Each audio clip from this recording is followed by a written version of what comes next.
DJ, ora la Penny, Pobre More, io ora Penny. Ora tu e kamata e tau katoanga, ange ko e la lave ke i mo ange o mau ai kawaia, ka kokore ke DJ, kada mo no hafasi, kai lava mai e tahi ne ko ya o ya ho, kai kamata e tau katoanga malo.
koe kamata tau katoa ngata ko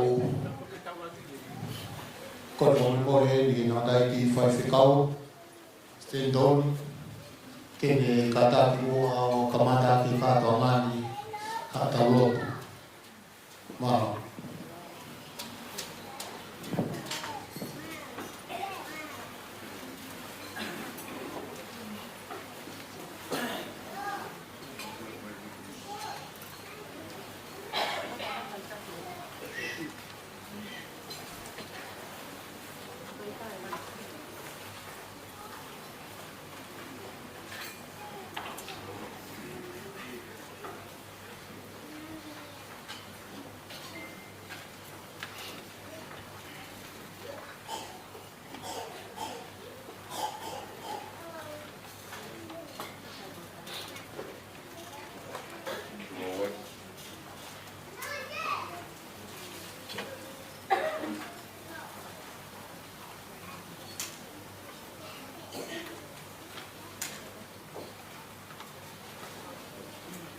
Role ai pakakata whatungia, kamata ai katoa mai hon, whai bimoha taurot. Rawa be, kaya te punake ngai koen, e whai ati ha taurot. Whangiao mofu maa fitu e whoroa imi, e ko e kutara eni, i hakohi kurererei, o kuia a tonai, o kunga i matawai.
Maunofo anga me he tau tangata, ki he tau tangata. Koe o tua wharewerewa ai a Fiona, io koe au niu o pulau i tāniki. Mau kau whakataha, mo hoste o langina, te hiwa tae tūkua, te kokoe a ho mau tupui o tua. O kumau muaroro i he malo e whare koeni, ka mau whakamoni atu. Tala be he wholofora, o ku more mo fua, ai ngāhi mea rere o taimi. Ko e mau tolonga, o ku taimi si, e ku hangebe harou a kau, e mau ngangana. Ko loa e whiawhini ku mau kau whata, e moiongo whamiri, e maalari, o e whakakoloa mo ui kua whai e ho awhio. Ma unu atu, ko whamuoni, ko e kamata mo e awhio nā, ko e kamata lelei ia. Ma ukore holau maari e haere mai, o tatake e whatongia o e ahoni. Hanga au e te mau whai, ha fia, te mau fia ai, mau lotu, te whai be ia, te langi ia ai awhio. Tāpua ki mai e kātonga ko mau kamatani. A ke mua, a mau mui atu. Tofa ho mau hala, mau whakaungongo i ho whinangaro. Mau kore katoa ngahi tāpua kini, huafu ho alo ko Sisu Christ.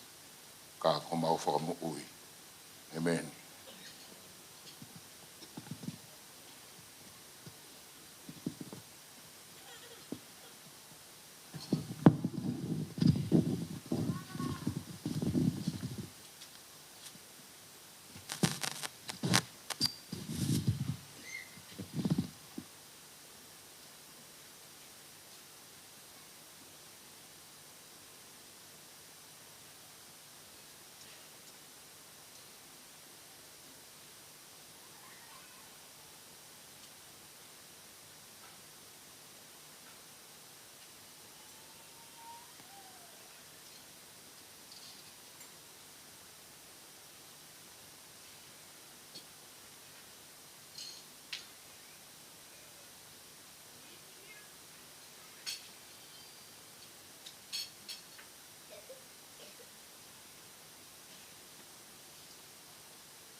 Tapi dah ini pakalang-langi oleh tato ngai hon. Bagi Alvin, bagi Alvina. Dia ketik tahu tol kotor bel tahu lalu kuye pangai goen. Bagi fakat fatomia goen. Mokoreat tahu hemol malu. Oleh pangai oleh kilo kava. Oleh pakalang-langi. Oleh goen tahin oleh ah goen.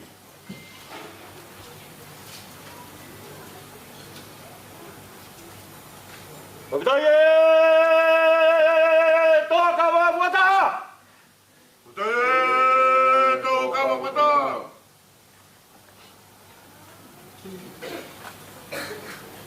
Amar morat ki alufi. Kita toki kita ria ki helau ngawe. Taimi ko ini ko taimi mo kawato. Pagdaya! Pagapagahula! Pagdaya! Pagapagahula! Pagdaya! Pagayumuhula! Pagdaya! Pagayumuhula! Pagdaya! Pagapulumakaw! Pagdaya! Pagapulumakaw!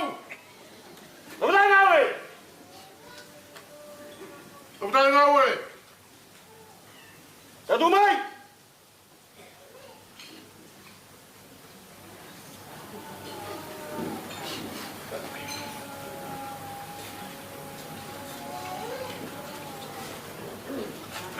Ngawe kay Paduda!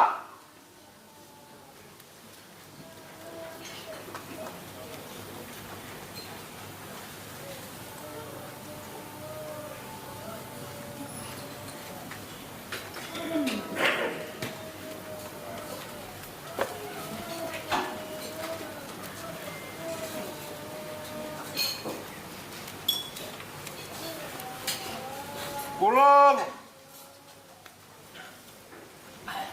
Halo Dumai. Enggak, kalau. Stop. Budaya Fayu Muhula. Budaya Fayu Muhula. Stop. Ten, 4, 5, 1, fit, 1, him, powerful. Stop. Budaya Fayu Muhula. Budaya Fayu Muhula. Stop. Budaya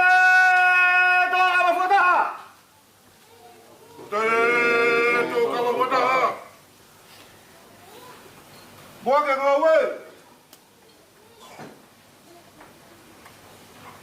Kamu buat tahu tak? Bidaya, tahu kamu buat tak? Bidaya, tahu kamu buat tak? Buat kamu lah tak? Bidaya, saya mau hula.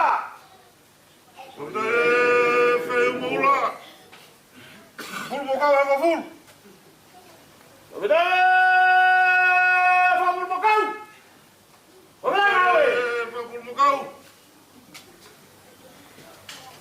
Boleh dari mana mau tahu ah? Ya, aku bisa mau terkerak.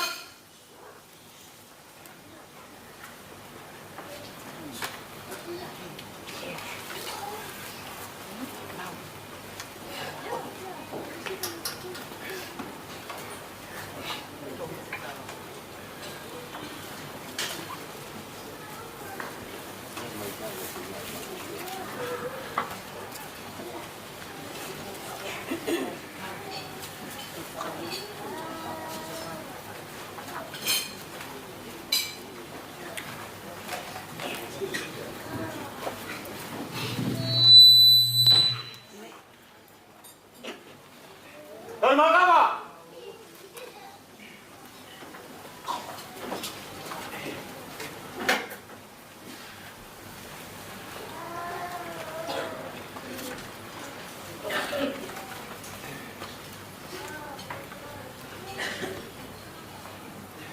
Bidaya, tengah kawa. Apa kembali?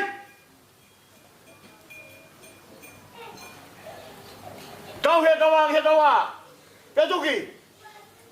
Ke fukaholo ke ilo kawa. Tahi no yao.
Oi.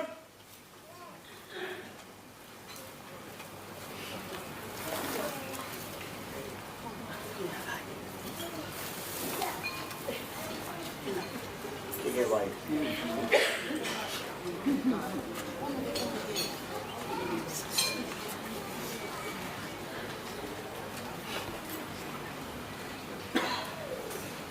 Sige, bye.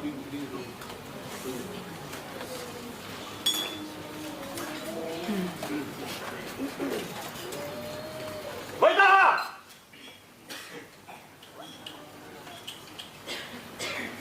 Tao về mày!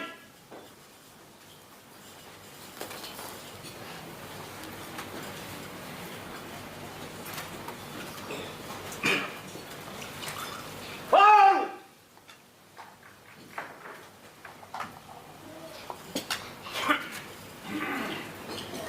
Vâng, về phương tao!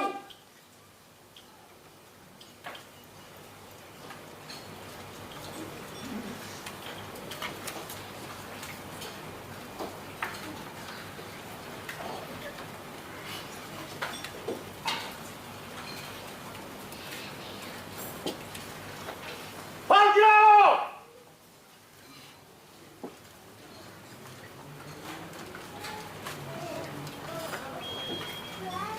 Tôi học mau!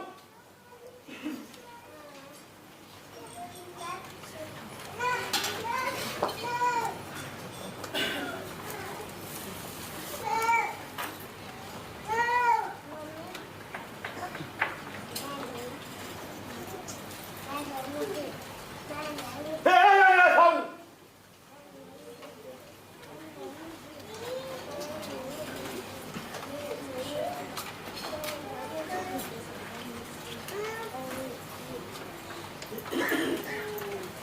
Oe whaue, kei pulonga.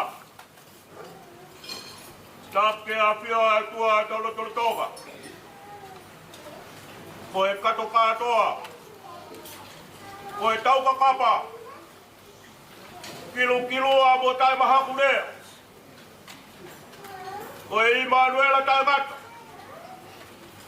O kune iate ki tau tolo tau lotolo tonga. He aho fisi mua. Wa tau ke fefine whakalangu e aho mawinga.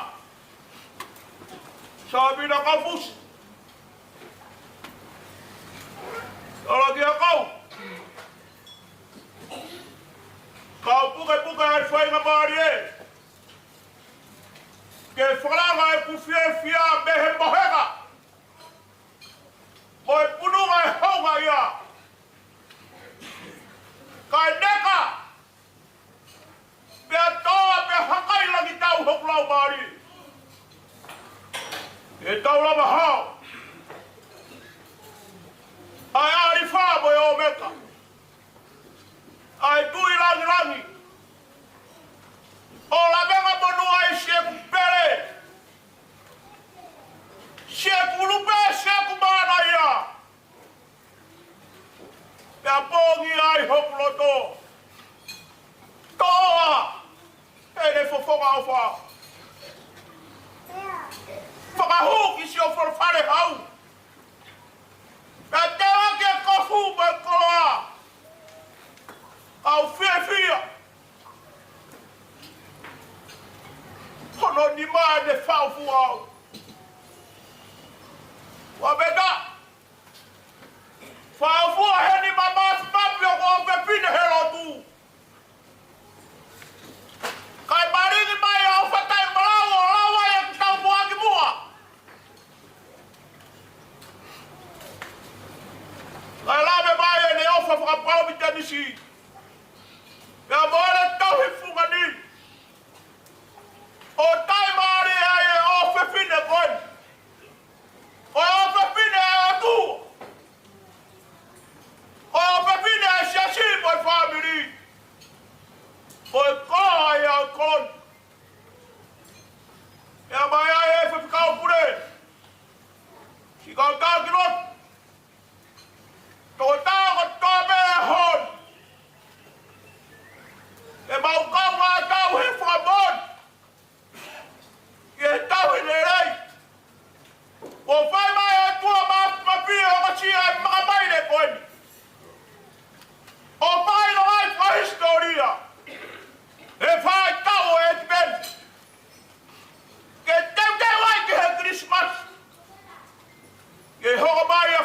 mo fare. Ko e hela o tua.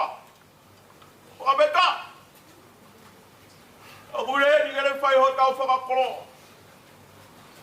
O e pia au toka hopla maari. Ai whakau tutu ai whia ega maru ia si Jehova. Kau mo si Jehova e hon. Mawa e hui ngā ko hui ko si Jehova. O mea e koa mo iwi. Mea moenga pau e whamiri ko tamai mo e whae. Whae e tauhi mo e ako ne kina. Whia e kupe kawako e whamiri. O mea, o kau whae mōne e hon. Mōne tala ua sami wala mai pitpe e suapa. Eki, o koe ai meho mau atua. Ne vene marea, au te kawak. Paturo wat. Ka kore peke u ka malu atu he tala malu. Tala whakatap kakato. Te whia i haonga whangani. Ka tāke u malu whawha. Te te sia e whuka toga o kei wiri hiang. Ka whai atu whakamahalo. Ko ia koe a honi. O kei tūtai. Pea kakato. Pea ato. E tāla wiki. O whakalangi. O kei hopo tonu e ka weinga. O kei tū. Kakato e ne pula. E whai ho tau whakakoloa. Tū ke whakahohaa ko whonga te whamiri. Whamaro me heo mātua. Ai whangakui. Whangatamai. Whangawhae. Au kai me tapa pene kehe o tō pe. E nau pie kau. E ka whakaranga hi. E kaunanga koe. Koe malanga e ko ke whai me whasumata au. Kono whakaranga hi o hip koe. Kau whai hawha mālo pia me whamiri. Whai whekau pia peheke se asi. E whai whekau motoreika. O wahi whika tōri a. E o ngā whamiri. E ngahi kai ngā ofa ko tō pe. Whe tuku ho mō taimi. Ka mō rawa mai. Te whailonga e tau e wonga furu mā taha mā lo. E tau hi mō ia e o tua ki e kaunaka koe. I kai harea ia ke whai aka wha mā lo. Te tō whatongia poto. O i tō whatongia hao. O hā he whia whini. E whia mā mani hokloto. Hamea ke uwhata. Pe fua. E haamu.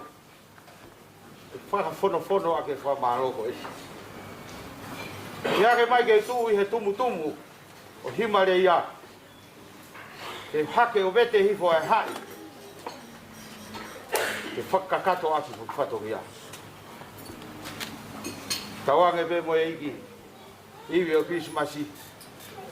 Mo hoko mai tamasi o tua. E whai milangi ho tau whakakoloa. Ka nei ai haku tō warea he whatohi a. Wai e rea o sasala i ho tau whonua. Ka hala pea vai ka ko vai.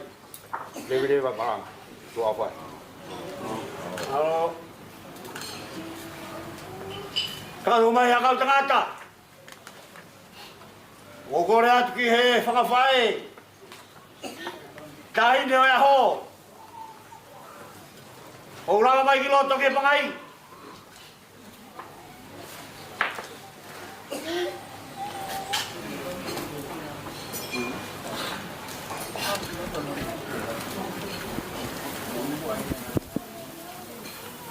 Ke atu whake whono e o alo fi.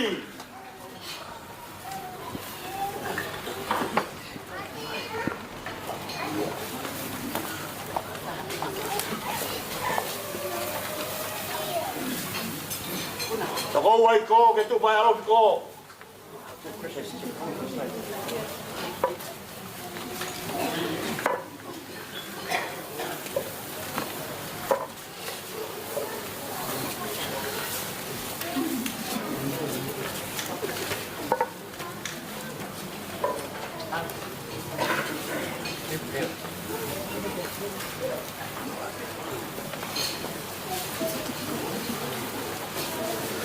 Kita.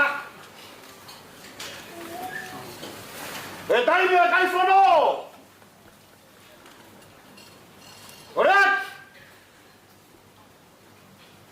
Fahwa tai ko. Sabi na mai to hikau fusi. Ko tai bien.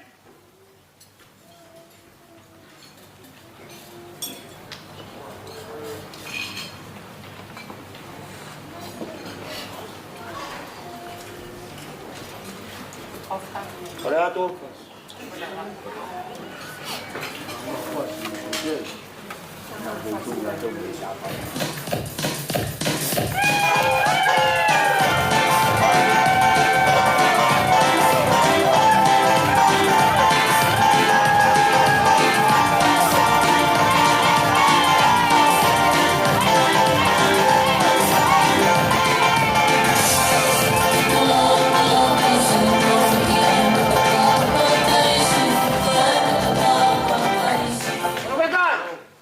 Tengah tahu kipas pas.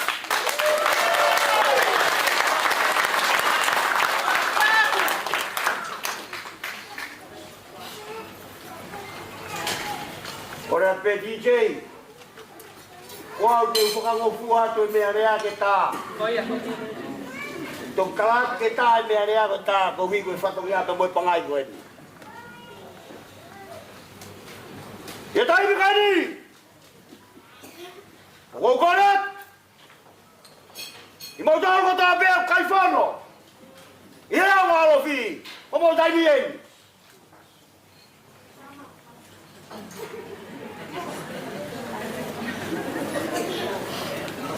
Mawe ko kaya. Ako to kaifono! Tayo niyan ikaw kaifono! Awedi malay. O katak may tayo ko halain!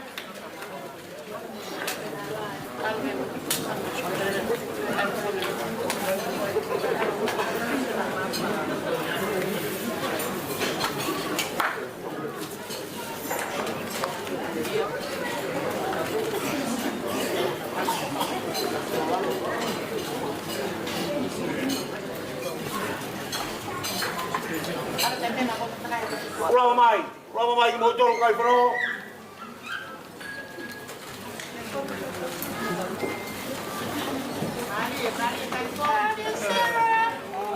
Sarah.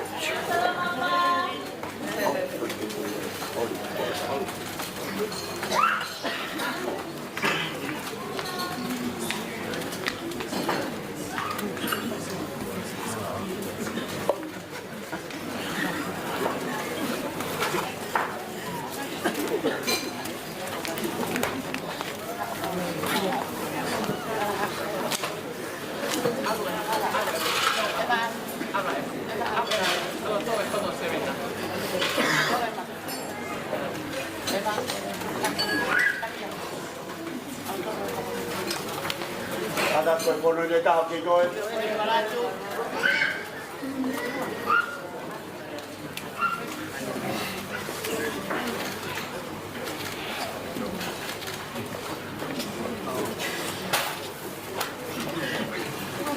Maro bito.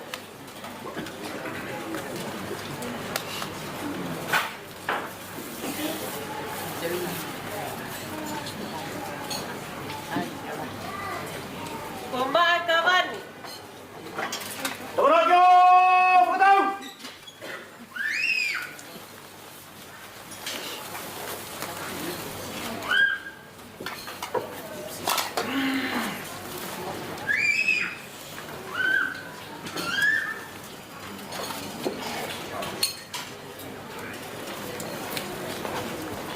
Kabak Mohoko! Bayang yan, kakabaya, tahidaho!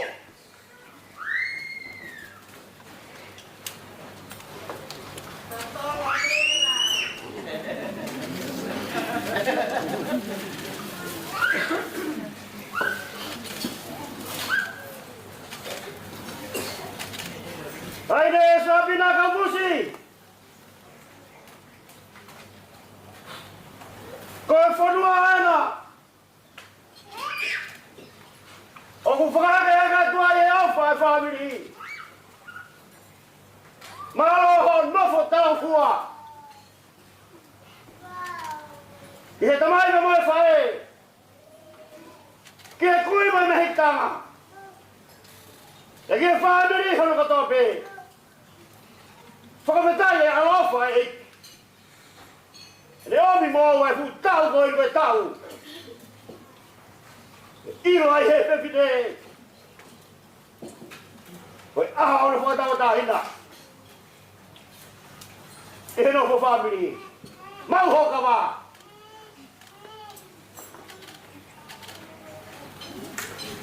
Tau was das mai.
Toi kawa e! Tunggu ya kowe kawa. Ai tau kawa.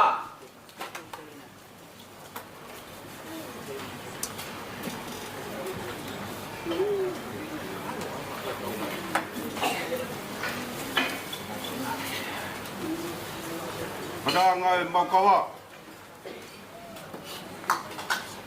Pemaloat. Kau ingin lagi pekalang lagi kau tahu. Pengat. Omi be fonwa. Ke silayat. Imagino kau kere-kere na tahu tupu ai. Kau kere-kere na hapai langi. Dia fatwa kau tahu taina. Pemaloat taina ho. Romari lei ke. Mea heni ke whakakate whakamia ko heni. E ke alofini pa me alofina. Malo. Malo homo lava mai. Ke tau whakalang langi. Ai ki aho e ki. Kau nanga ko heni. Hika taua!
tau ikuna ai kamataana taronga a hukuri ati kawa tahine aho ie momeni kore mo whaampe e whare whanofono whokoia o te pire mua rakau hoko atu e tātoanga i hono tāpoki o tahine koia aho kakate DJ ko e programa ko tau ikuna na e ikai whire bao ke ai hawhasi kana fai tutu ni atu ke ai e fasi.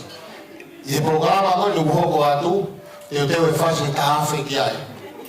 Ma te ki ka hafe ko e te fao mo atu pe ai fasi ko e a ke o mai te ke hanga ai fasi. Ka e kamata whakanofo. O whape ke whakafe i e whaku koia o e ahoni. Kahine ko ofa tau fusi ke ne kakaki o mea mai ki te pile mua. DJ Omi Hafasi ai fahu ano.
DJ de lawa dengan himo aku ini kaki kakak dia toki Omi Hafasi ahli lawa dengan himo aku ini Fabe fafe ai kau tahu lagi kikoni kena kamu kena tolu ia de pile mua o fafe tahu sare si fabula fafe tahu ikan di baitohi Stentoni Palu una loto vailea ke mukataki o lama mai ki te pile mua DJ Omi Hafasi.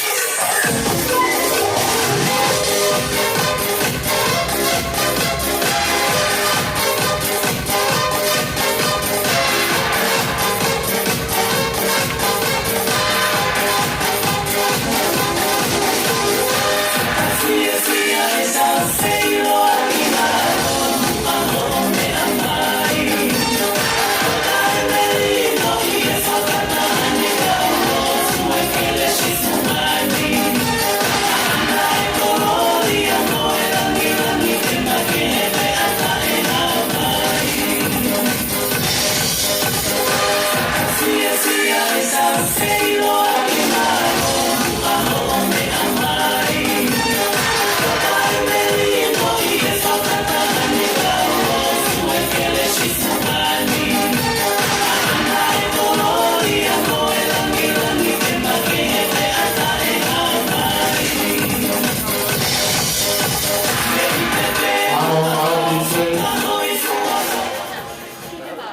ki te kau na tolu koe te o ia tu na ungoa mo wha moi more. Ka mo fua ki he tutoni po si omi he o mātou a koe a kaua ai o whiwhi le kātoanga e ahon. Ko kore a tēni ki a Iwnisi Tongotongo, Sabina Waitohi, Alina Tau Moelau, Salote Ikahi Hifo, ke mo whamarmone, ka mo lawa ke te pile mua i te o mihana whasi.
Tawa te mo kātoro koe ni, lo whitu mōri, Daniela Waitohi, te amo Sevisi Kaufusi, i te o mihana.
Ki o mea mai ki te pile moa, ka e kamata ke tau kātonga, ka ke tau hoko atu.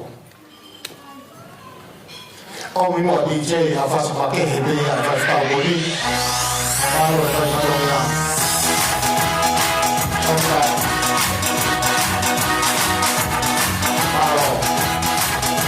Kāro DJ.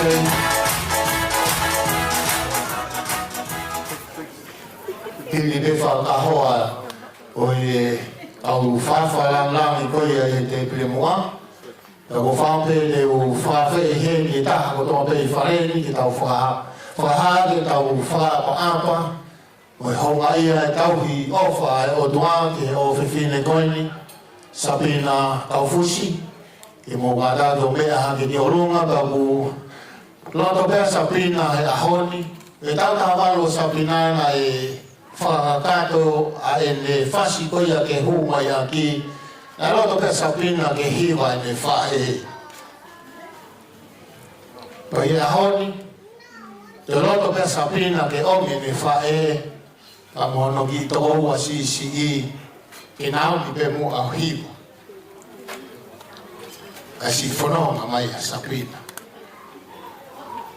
raki ngā tai u loto Sabina ke whawhe i e whaifkau koi a sione a whasililwa ke ne kākaki o tā lea lea a whasi ka e lawa mai a Sabina ke whakakato a hono loto ui hono aho o tui o tahai ni hamo me niti whakakoloa i kau tau mātua o tau beru i whareni e nau whiawhia ku kau o tau ofi whine i he tā mo fua o ako mai ki he ahoni i he tā mai i a moe whae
e whiwhiri.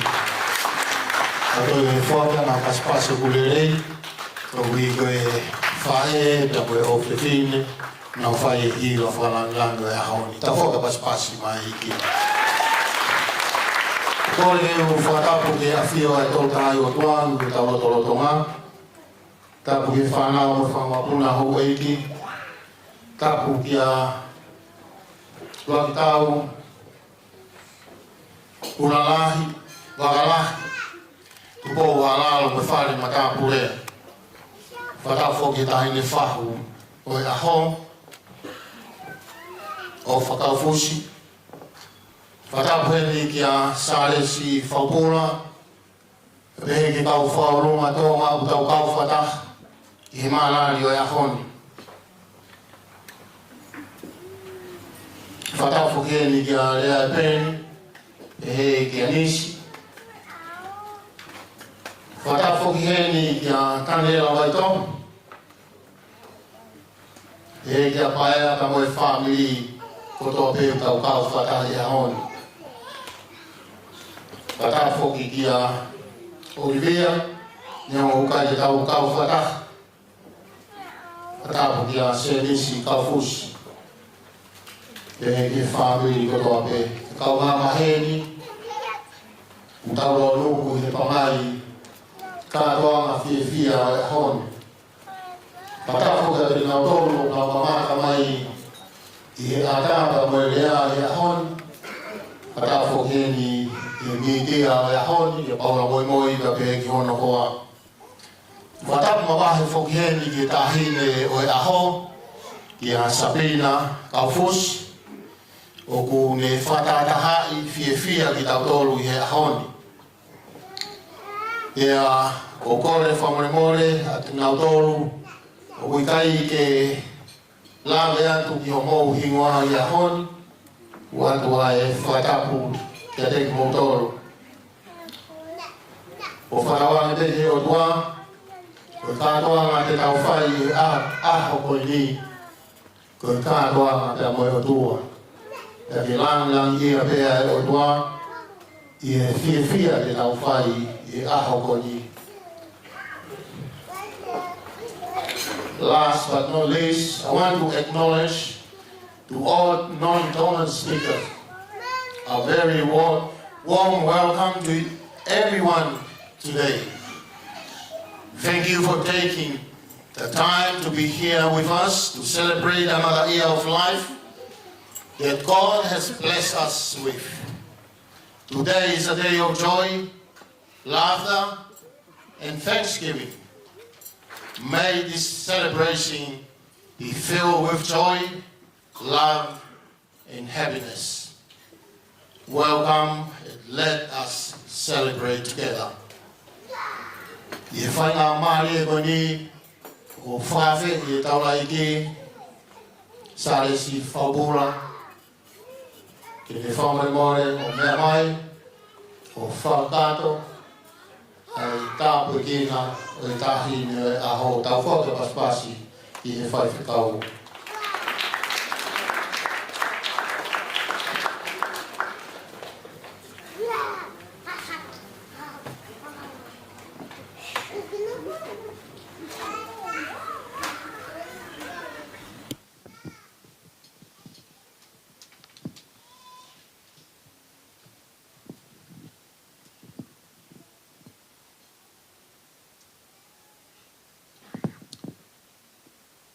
Kore me mua ke o whakamalamalu atu, i ngā hi tala whakatapu, ko skamata ke tau kātoanga o e hota e whiawhi koen. E tuku pe mua, ke u hoko atu i he rea whakahawhi kasi. He koe motu a whisi pe au, tupu i apo, wholoa e takamuri, ta hei ilo na mahino ange, e ku whai whatongia. Kaya tā ke u whakakakato ai whatongia mo i koloa, ko tuku mai ki u whakakakato i he huata e whiawhi koen. friends and family, we've just taken part in the kava ceremony that began this joyful occasion. And for those of you who are not familiar with it, kava is more than just a drink and a ritual. In our Tongan culture, it represents the whenua, the land, the people, and our deep sense of belonging.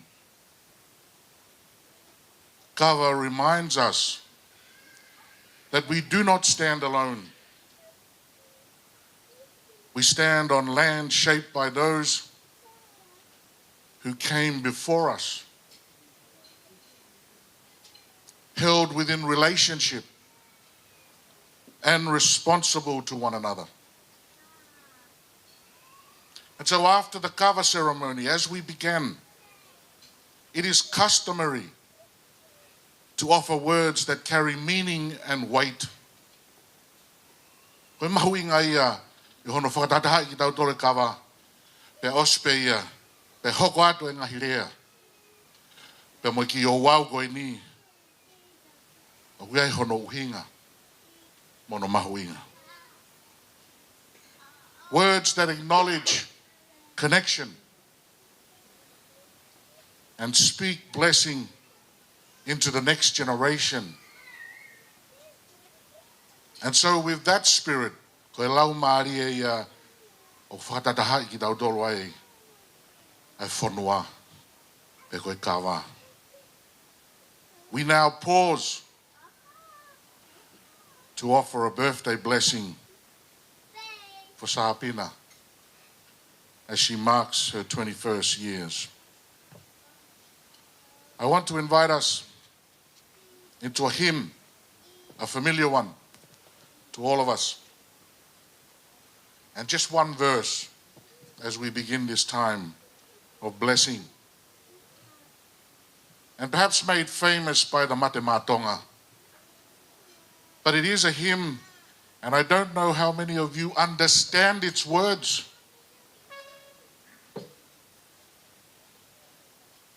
The first verse, and the verse that we're going to sing, speaks of God's love as a deep ocean, wide, steady, and deep enough to hold everything we carry in life. It speaks of bringing our hopes and worries, our questions and longings, and allowing them to be held by a love that does not run out. It's a fitting image for this moment. For a young woman stepping into adulthood, held by family, held by culture, and by God's enduring love. Kore atu ke punake, kiwa mai be e vesuraki be, a himi te au hongofulu mawha. Eiki koe ofa au, koe moana loloto. Pea ngalo hefo i ki ai, e ku ngahi angahia, e ku ufi ufi, e ku kofu koroa be.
just turning a certain age.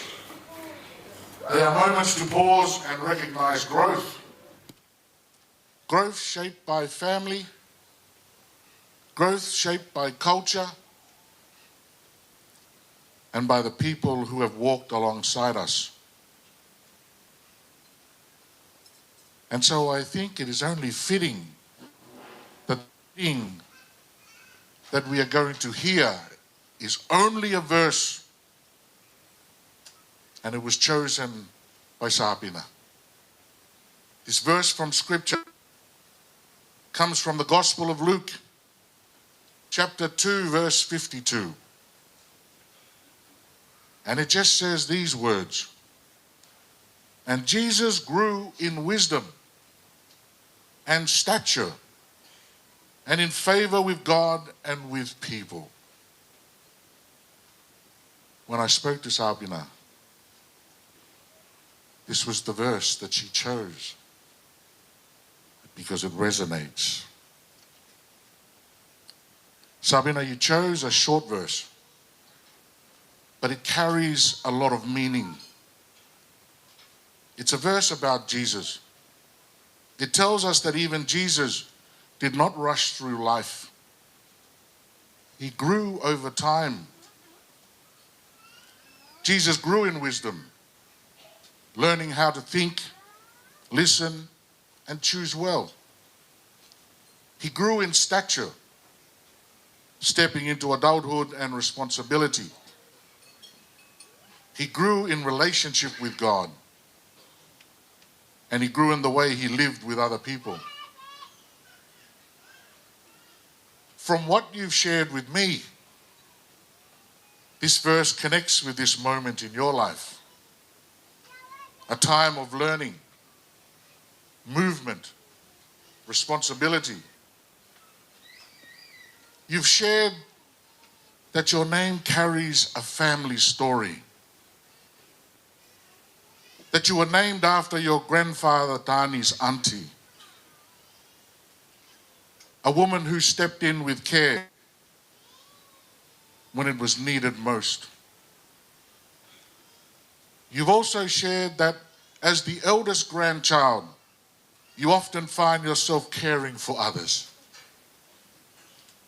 being someone people rely on, sometimes the second mum or nanny. And by the sounds of the laughs and giggles, it is true.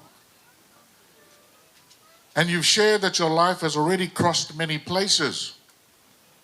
Born in Tonga, moving to New Zealand as a newborn, and then growing up in Shepparton, and now living on the Gold Coast as you study law.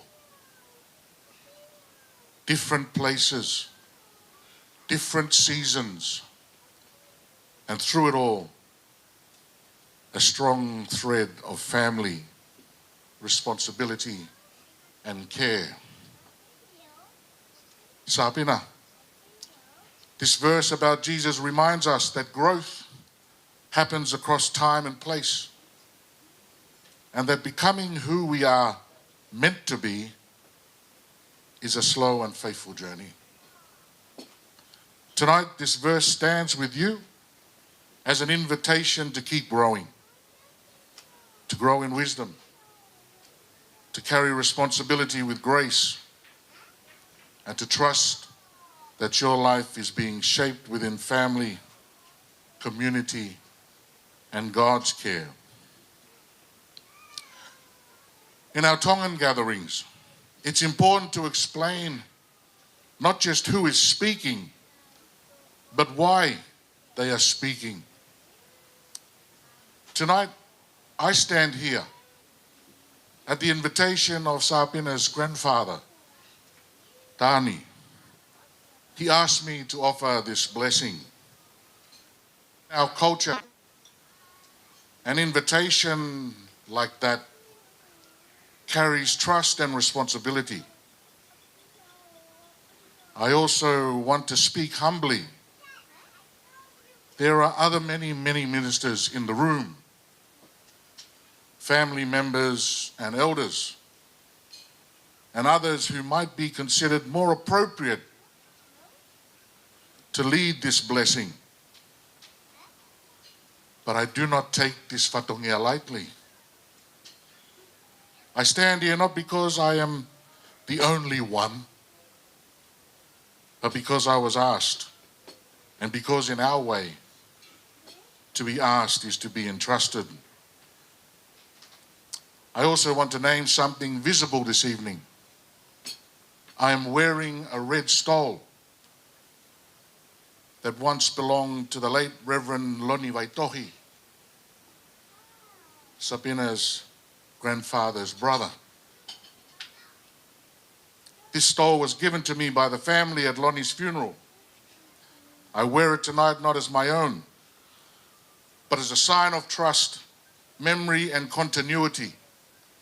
A reminder that this blessing is carried within the faith and service of those who have gone before us. I also want to be clear and honest. I have not known Sapina all her life. I first came to know her in her email to me, and then a phone conversation. But in our Tongan way, relationship is not only about familiarity, it's about connection, generation, and responsibility. In the Tongan language, we know that there is no word for cousin. We name family by generation. My great-grandmother and Sapina's great-great-grandmother were sisters, Siare and Selu. That places me in the same generation as her mother.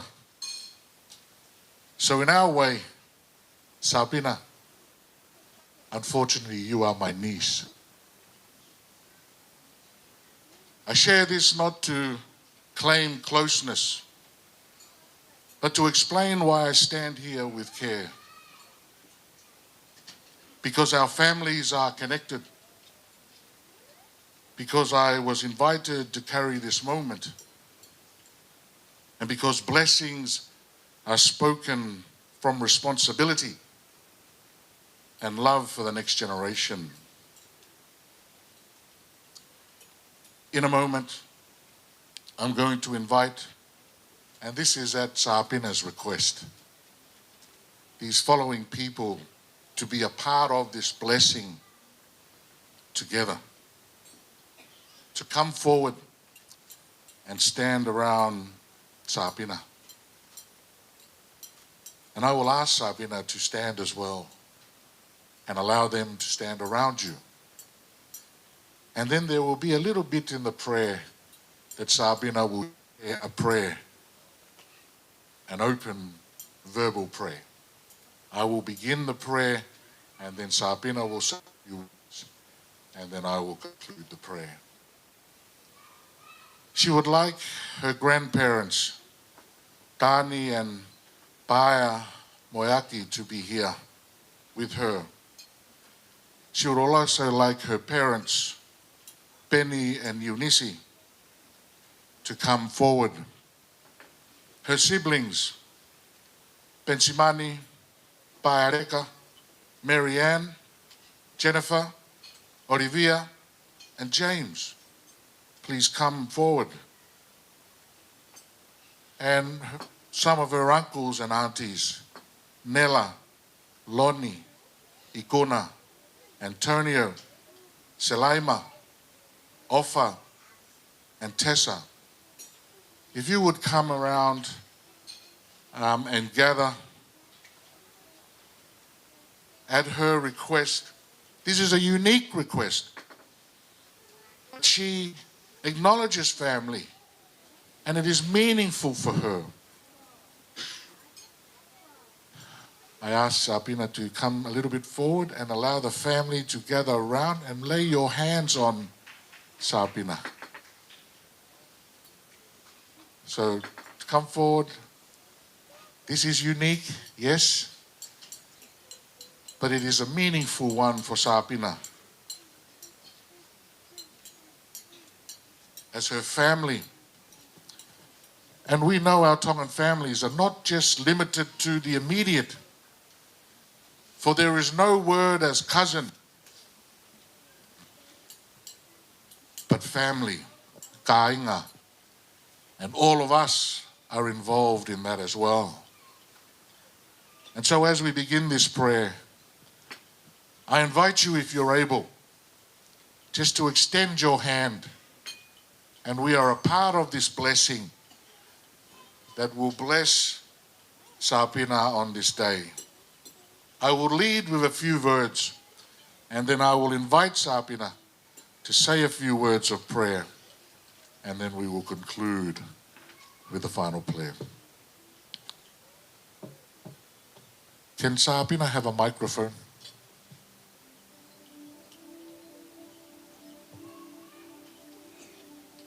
Ia ha mai kai taha ke wangi ke. Ia Sapina ka ataki.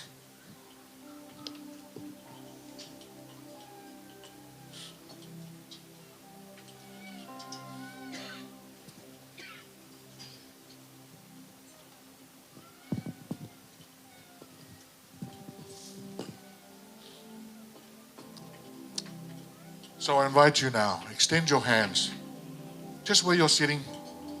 You don't have to be dramatic, just as long as we're all together. And let us pray. Loving God, we give thanks for Sapina, for her life, her generosity of spirit, and for the journey that has brought her to this moment. As we gather around her,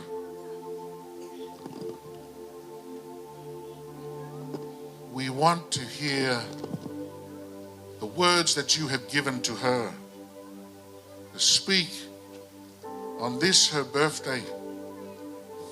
And so, Lord, we listen with grace as she says,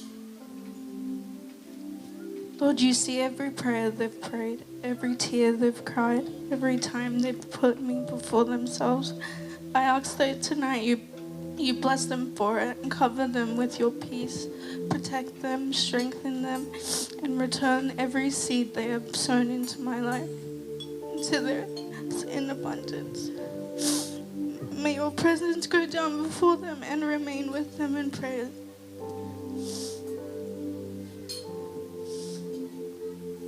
we thank you for her family. You hear her words spoken. For those who stepped in with love when it was needed. For the generations who have shaped her. And for the land, the whanua, that holds her story. As she turns 21, shape her life in the way of Jesus, growing in wisdom, growing in maturity, and growing in grace before you and others. Give her courage as she studies and decides, strength as she carries responsibility, and compassion as she continues to care for others. Bless her family, strengthen their bonds, guide them through the season ahead,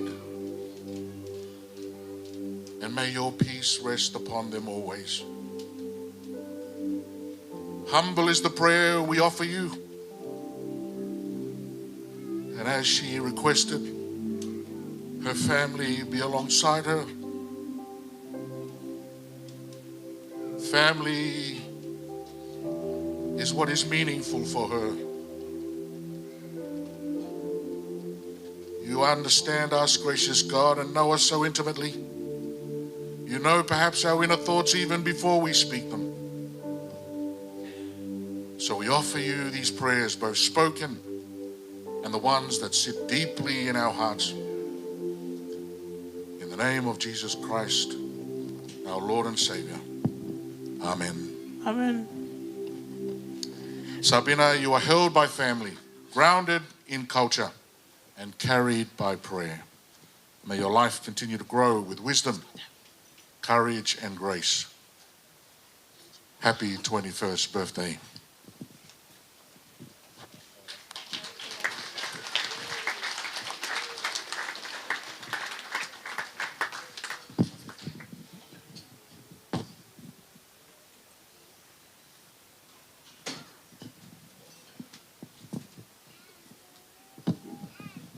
O malo lai foki e tangai ki whaiwhikau. Ko hui koe whakoloa o e lotu i e aho sapina. A koutu i koe kaueni he proklama maho inga taha o e ahoni. Whawhonga e atu e whakamalo. Ko whampe i ke hoko atu e tau kātoanga, pia kou whaamu pehe kai ke tau to e whaloloa, ko kore pe ke DJ. Kene omi mua haki whasi e taha. Pea whakawhiawhia whoki e tau sio ki he kau whaehuki koe a sapina. Mata le rei au pito e whanau. Tau ai angia pasi mai kau whaehuki. Oi kamalo lahi au pito me kau whaehuki wa kau mui koe sapina. DJ o moha ki whasi.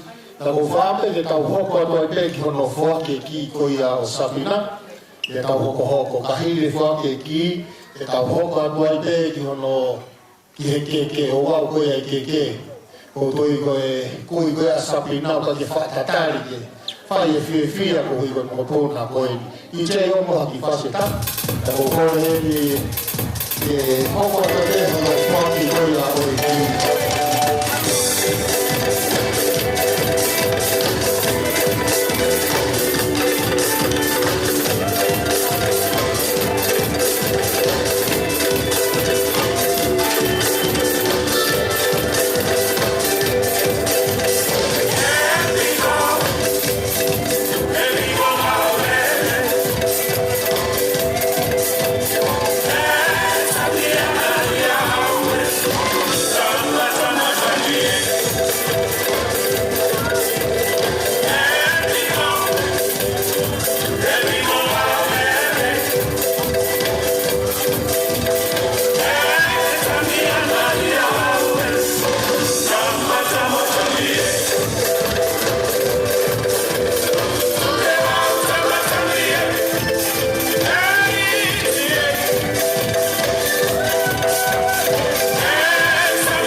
Peni, ta pehe ki a nisi, mo kata ki o lama mai, ki tau hoko ki he programa hoko, no fua ki o iki. Le peni, mo kata ki mai. Maha ki konga whasi a o mātua, e aho e wāri e tama. Oia.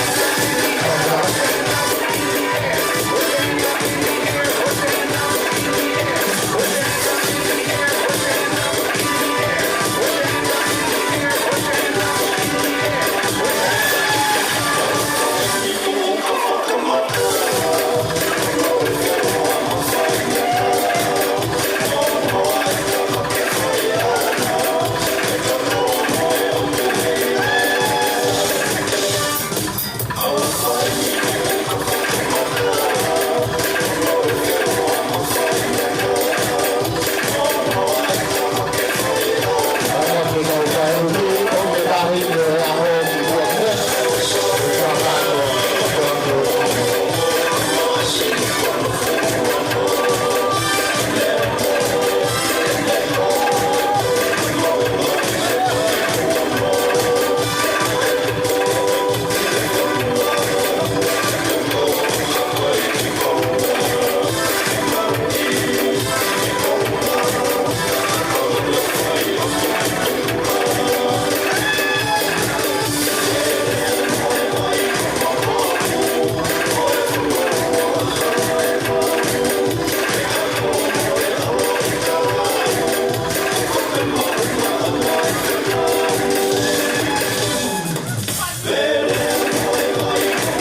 ka whai o ko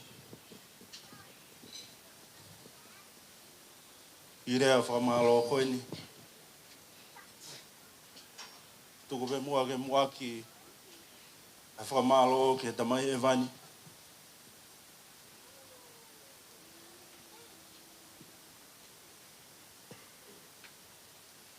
Ene tauhi o whai maa o sapina. Vai tohi.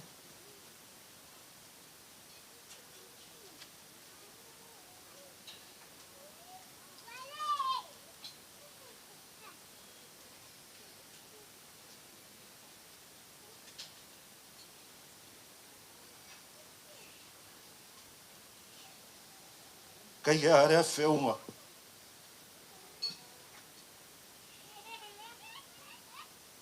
Hala haka kala.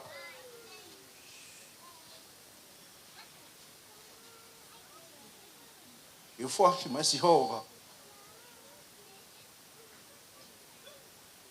Me te wā o mai hanga hirea. Me o sen. Funga e whanua. Ke whakamahino. Ko Elohimi.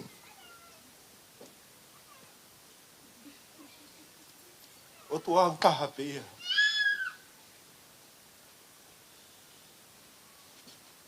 Ko ia pe ana ne whai e tauhi ko eni.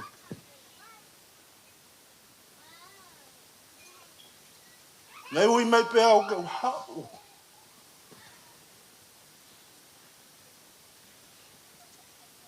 Hau ka whafonga. Ke tari ko au ke he ui a Sihova. Ke hoko ko tamai maa o sapina.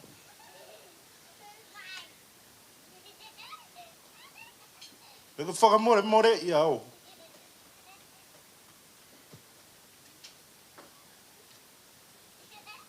Hala whanonga ia.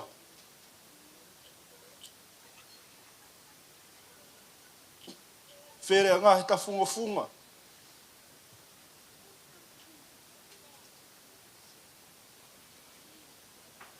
Ka whakawheta e oku.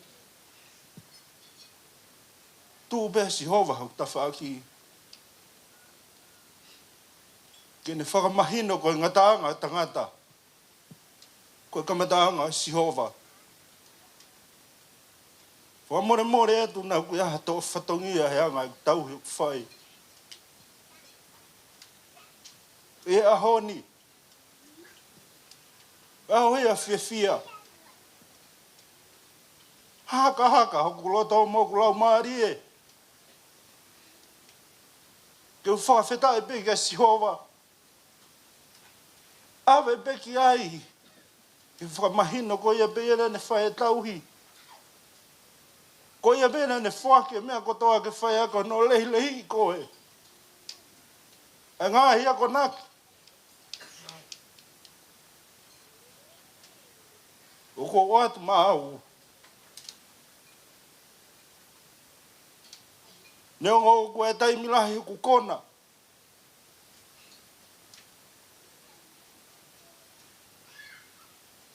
Ka koe whahoko whatongia o ku whai.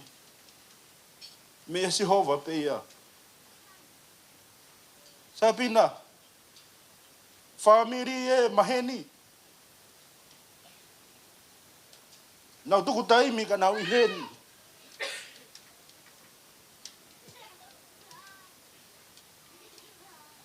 Ke tau awe pēr whaftai ke Sihova. E ne tau i mai. Ne tau hiu whai ka te koe. Tau ene uongu fulu mātaha. O ato e whakamahalo ke te koe. O kei talango fua. Mo kei whakawhanongo ke o mareo. Au mai ke ahoni. Tubunga ia e mau whakatoa mai he ahoni. Ke mau whaha ke Sihova. Malo ene o whawha ki e tama ko eni. Ke ne tauhi mai ene talango fua au ke ahoni. Pe tu ke fua ki atu ai ki ko ni. Ko ki ene tau ata ina hala whanonga. Ke whai o whiri.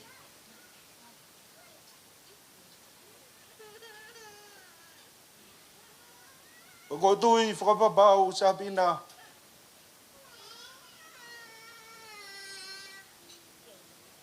Rea ngā he whai whakao he ahoni. O whakae a mea te koe. Ai whiri langi langi o ke whai. Te ke kei whakao ngongo pe kia Sihova. I he toi ngā e mo ui. Tala monu atu ko hala whanonga. Pea o whake kaua Sihova. I he toi ngā o mo ui. Ia te ki koe ni Sabina. Ma wae tau ata ina.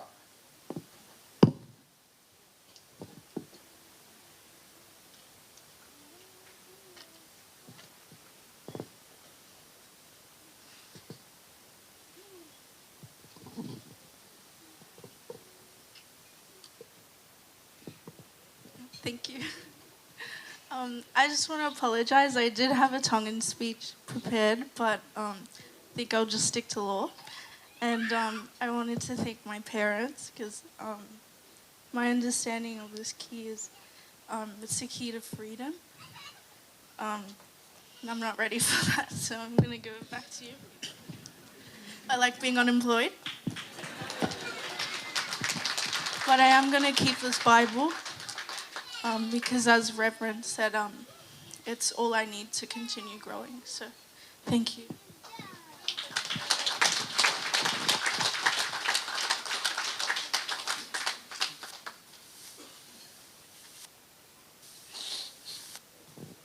Malo at Sabina. Koe manatu ka te koe, koe whakafoki mai e ki koe ni. O hanga ki e atu ke hoko atu ho tawa taina pa koe ke whakafoki. Mai no ko kei lok ko kaua e a ko he kulot whare. Whakawhiawhia la. Ia ko whakawhita ia e kuma ui. Pe tuku pe.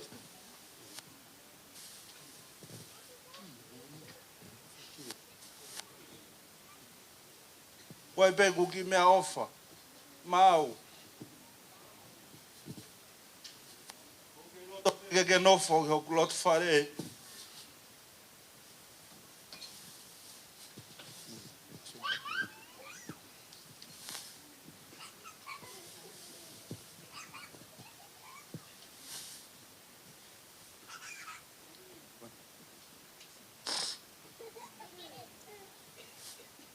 E peki mea ofa he na o mai. Ke toko nia. Ke ofononga ke. Koe ki koe koe mea rere. Whawhitai. Whiri holo toke ke alo hoko atu o whenga. Sabina.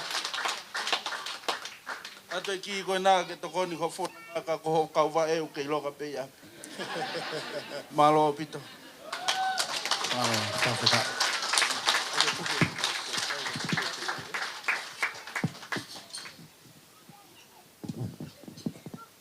Malo pito le peni. Koe ki ena Sabina ku atu koe ki ho me alere. Hange ka te au koe ki koe nau kai ki whanongo ke tūtōni e tamai pe koe aike ke alu ki whe. Koe ki koe me alere koe nā koe whare lotu pe mo api. Paka owa me whare lotu ko auang ki se neo auang ka. Whamalo ko kore peni ke singai whae. Tau hoko rewa ke uau e keke. Whampe ke tutu e keke koe a Sabina. Ke tau hoko hoko atupe. Koilo ku siai whahenga e tau tolu ko kamata ke tō lalo e suka. Ko kore hene ke tau tō tō pe tau polokalama singai whae. Tutu rewa e keke a Sabina. Ke tau hoko hoko atu.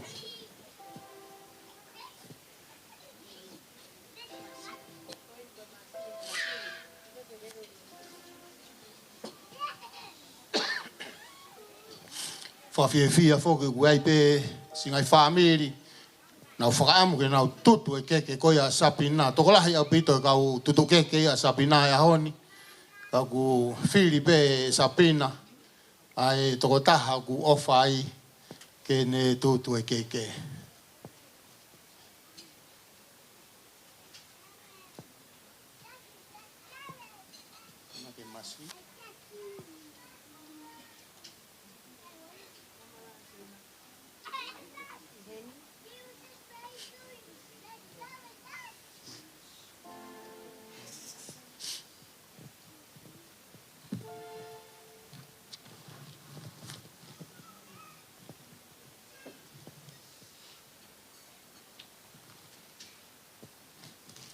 Teu mai ka uhiwa birthday, Marianne.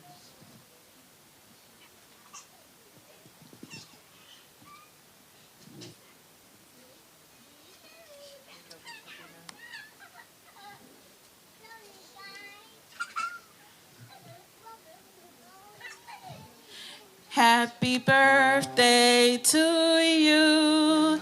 Happy birthday to you. Happy birthday, dear Sabina. Happy birthday to you. Happy long life to you. Happy long life to you. Happy long life, dear Sabina. Happy long life to you. Hip hip. Hip hip. One more time. Hip hip. Awai pas-pas wai di. Sai ko kore atu DJ kata ko ki fasita lava tu taine aho.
Toki foki mai, alo whakaro ngai whatongia, o ko kore au ia ke kamata e honolotu i mea tokoni. Pano mena ulawe Diego sia whahinga ko kamata ke whakui ko na mai whokonga, i tō lalo suka. Koia mo whawhai he ni whaikau, i kāni mai tohi ke ni whaonanoa noa, kāne tāpakina mea tokoni e hau, ka kahiri ia i kamata honolotu whamai e mea tokoni. Ka kōkore ki tau whakahoko anu whakamai ane rea ho, tau hoko rewa ki ni o wau koia u keke. Koia ko whawhai whaikau, ki ni kāpoki i mea tokoni e hau ni mālo.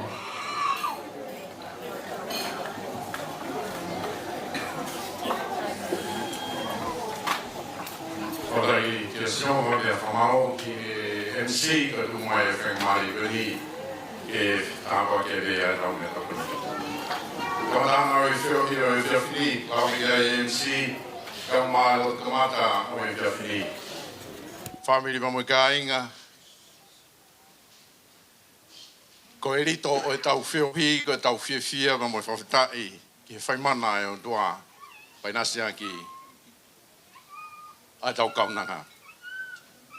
Pai whasisi ai ka ki tau tolu, e tau lotu, e tau hiwa whawhitai, ko reat. Tau hiwa be mua, tau whasi be i he himi koe ni, tau aspi koe ia, pia whai atu halotu. Whangeau wanongo fulu o himi, whao no noa. Tau kau ke wha malo, ai tamai alo mo lau mari e. Kau ai kakai o langi e, kau mo mamani furibe.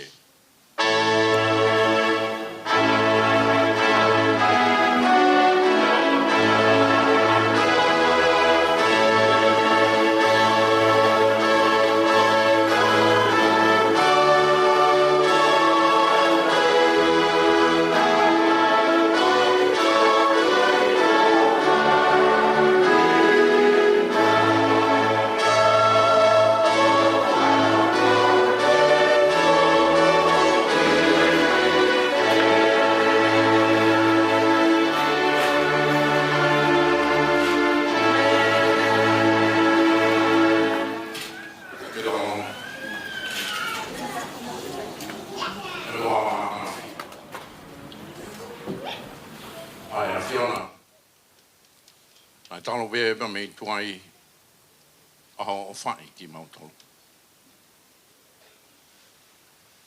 Ai a Fiona na ke komi mai ki he kauhe o ki mautolo. O whamanato ki a ki mautolo i he wha i ta o ku mauhanga na ke. O ku pehe whau o whai a ki mautolo lona tonga e mauhola pia me te koe. O tō mau whamalo mo whawhita i pehe kai mau whasisi a mau whiawhia. O laki me an tua nge koe whamanatu ko whai he o tamara i ki whaifkau. Ai talalo toa ai tamai bia mo he whae koe mau whakamalo mo whawhita i. Ko whakakau atu ki mau tolu e tua he plan mauni oni aho an whio. Mau talalo toa he o tua. Koe tā ue ua taha ku hange bea ko ane a whia ne o si. Ka walawa e sa mena ke hanga me ko ia. O tongi ai mo ia a kaunanga ko eni mi he manawa o ne whae. Ka koe whiana bena ke whakakau kaua ne halawhanonga. Ao a whio be ko ke hanga whamanu ia ai ne taumua. Mau tolo ane o tua mau nunu mai ai whamiri kau mai ngahi mai ni. Ai sia on tuan ke tala tu be ke te koe ai mo whiawhia. Kore e hokot be mua au mo whe au. Pai tāpu kena ke teia. Ai kolonga koe ai tuan whai nasi an kia. Ai kaunanga au ku ānai aho koe ni. Pai tāpu kena whatai ea. Kau mai whamiri kau mai i mahi ni. Pero mo hangi o whio koe on whai ai whamiri. About the Mount Hong Sea. Me mo ge mai si Sabina. Ai on faho. Kau tanai ge whaifkau mo mau toloni. Iai ve hamea mau kore i e whiohi o mau whei. I e mau rea, i e mau wā, he mau whiohi, ma mo mau whiawhia. Ge langi i tō tāmea o a whio. Hokat pe mo ai tau whiohi. Maloi e mau whiawhia ge o nahu a whiri. Ke tatangi ki mau tolo ka mau mui atu ko kau se vaniti. Mau whai alo tōne e wā whaalo ko Jesu Christi ko e veo mau whakamu ui. Amen.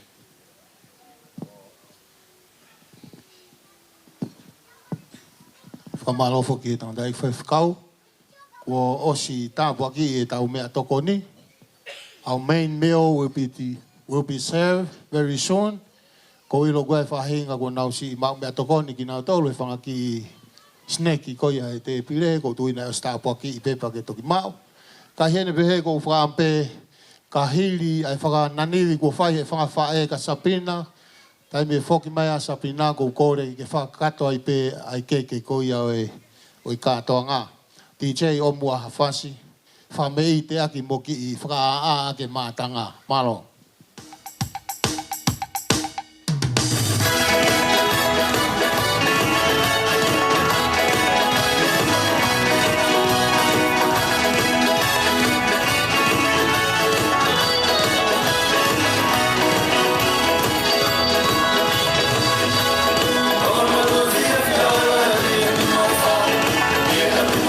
For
ngai whae, ka hoko atu rewa ki he o wau koi a o i keke, e mō whawhi ai ne whaifkau, ne whaukato ai o wau koi a o i keke.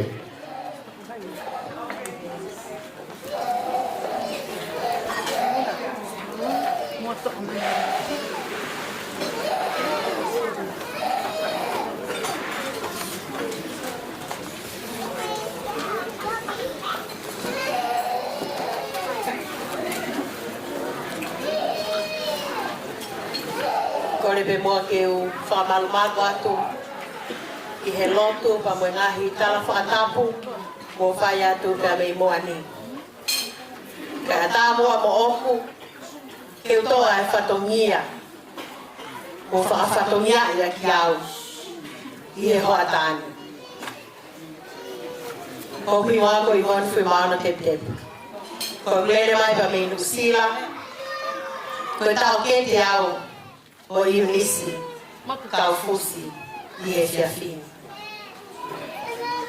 Pe ko whaamu pe, ke ngā aue whakataha, pe a moisi kau ngā aue, te nau whawhatongia he hoa tāni, i hono o mai, o e whakaki whakalangi langi, i lotoni. Kua ki ai, o ko whakaamu, ke tau manatua he ahoni, ko tau iheni ke tau whalangi langi o tua. Ko tau whanongo he ngahi, besi wholofola ko wahe wahe, tātu pia mei muani, ka ua e hoko ai koloa, mo mea tokoni o e ahoni, ko ha mea aia ke le toa i e tau tokanga, pia mei he whalangi langi o tua, o tau whakahoko. O whape ku māu e kau ngā we pia me he tawhaki koe.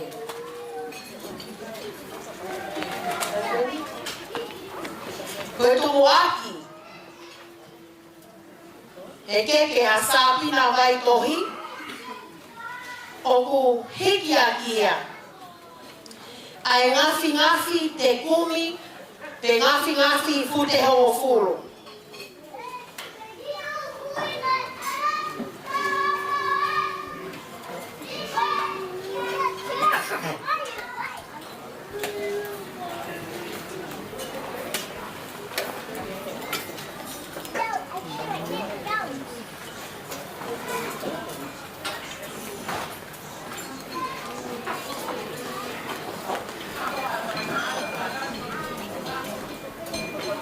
Atu si a taha e tamai tangata ke lava atu ki mui ki he e tokoni atu ki whine mātu.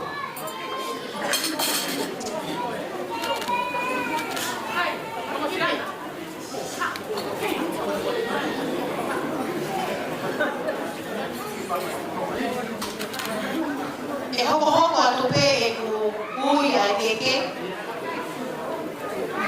Kono uhinga e oku katupe ke nau o mai te whahoko ki moani. Ko tuatu e te kia sāpina vai tohi, o kuhiki aki ai ngafi ngafi te kumi te mai ngafi ngafi kute hongo furu. O rea o moutu e ka reke ose mea ko lau atu. Mo kātaki. Ko tai mō puke ai mai ka mō pure au I whae koto. Ko e tamutu anga o sāpina, ko e whala tonu noa, e ko e whala paongo tonu o kumi. Aofi aki e lau te fuhi, pe ko e lau nima e ua. Ko e tu anga o ene keke, ko e whala le isi ua noa. Aofi aki e lau nima, e koe whātu walu. Koe ufi ufi ene keke. Koe whalafihu whatu whā. Koe wala whai aho o sāpina he aho ni, koe lau te au. Te au kuyai pa moe kato teo, te a moe ngahi koloa papalangi. Katoa e koroa ko ia pe a mohono umu. O kufoakia pa mai fahu. O Sabina Melissa kono kalafi vai tohi. Aia koe tahine ko ofa kau fusi. DJ, hit me.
Ko koia ke tahine fahu. Ke mea mai mua. Si tari e whalangi o kuwhai a osu. O whakau fusi. Ka tafa more pe. Ka kakwai pe hataha. Ke lawa o mea mai ke ato e whalangi. Ma lo au pika. Kono aho. Mea mai. Mea mai. Mea mai. Let's go, DJ.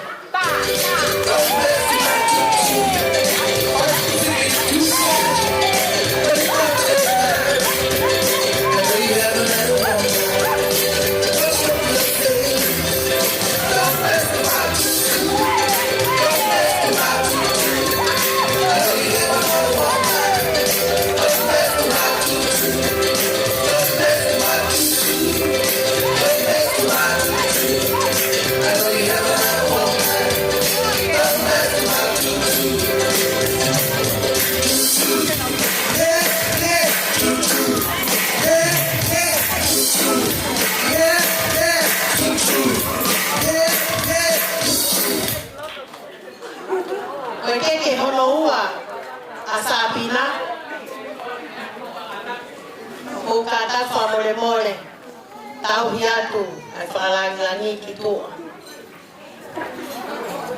Ka tau hokua.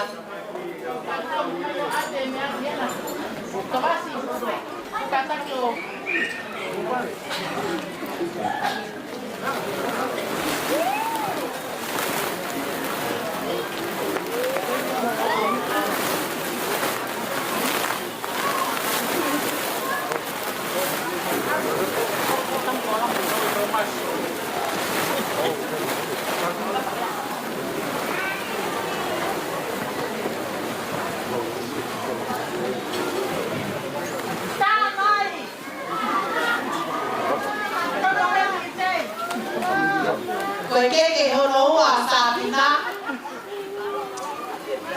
O muhiki a kia. Ai kumete.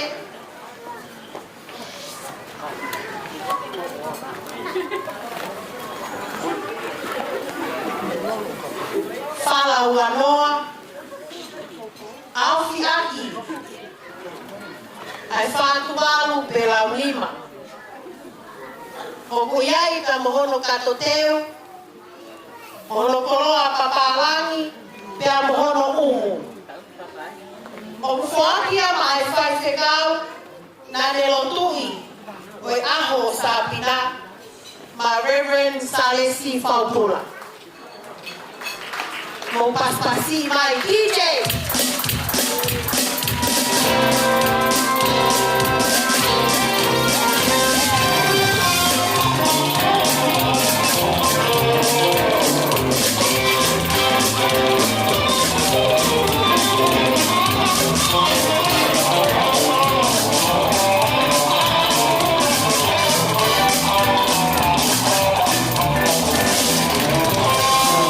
Come on.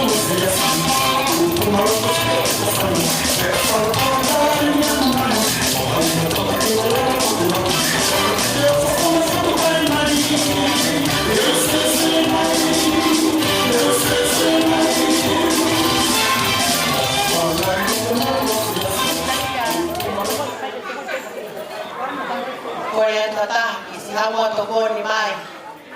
Me to ato e whalangi koe ni.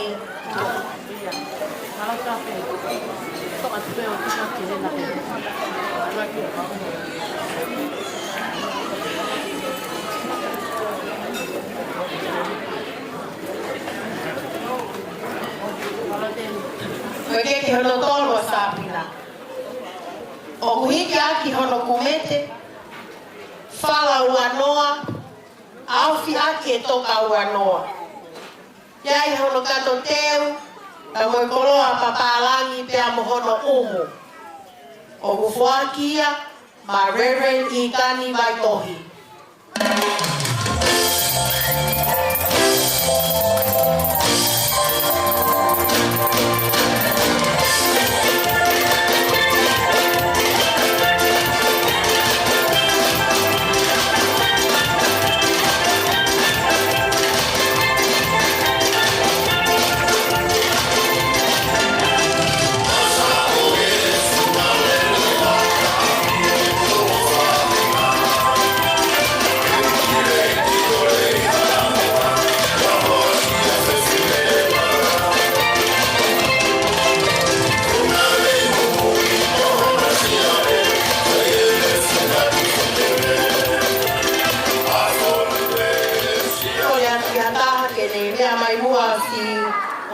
Keke a kai te kau, whasena, malo. Koe keke hono whā, o hiki a kia hono kumete,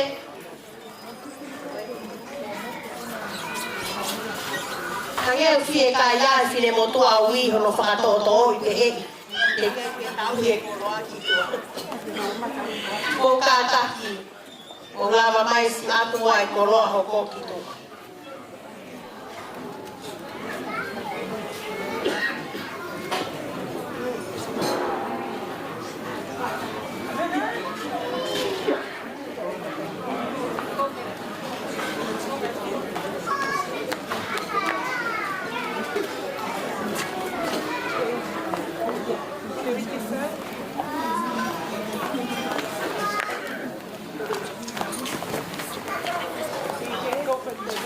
Keke hono whā, o kuhiki aki hono kumete. Whala ua noa, aufi aki e toka ua noa. O kuiai pa mohono kato teu, ta mohono koloa papalangi, pea mohono umu. O kuhuakia, ta ma Reverend Stentoni Palu.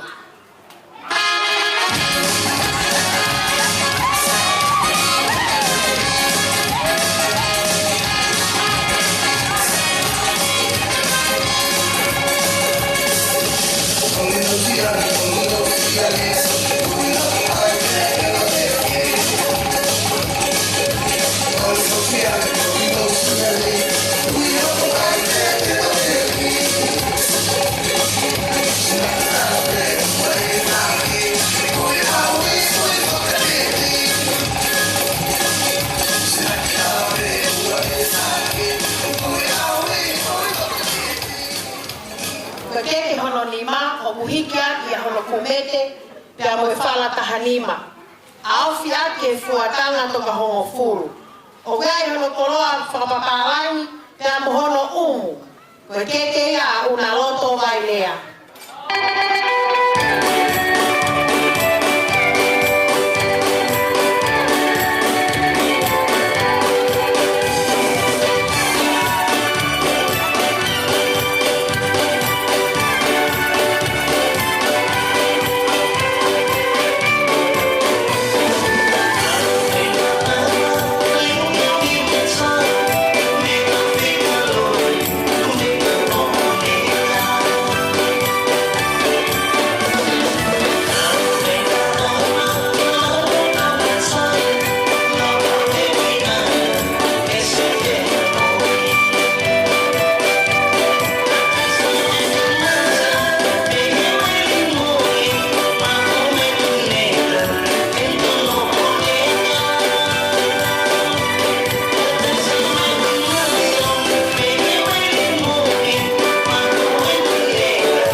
Sapina, o hiki aki hono kumete, moe whala tahanima, Aufi aki e fuatanga toka wanoa. Wai ka moe kato teu moe koroa papalangi pea mohono umu. Koe keke koe koroa koe ya ke se tuata pa moe siasi o e folofola mo ui.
O hiki aki a hono kumete, whala tahanima au fiake e fuatanga toka hongo furu. O iai a hono koroa, papalangi pe a mohono umu. O kufuakia pe mai me hiki tanga o rea aipeni ka ufusi, to salote i kahihifo.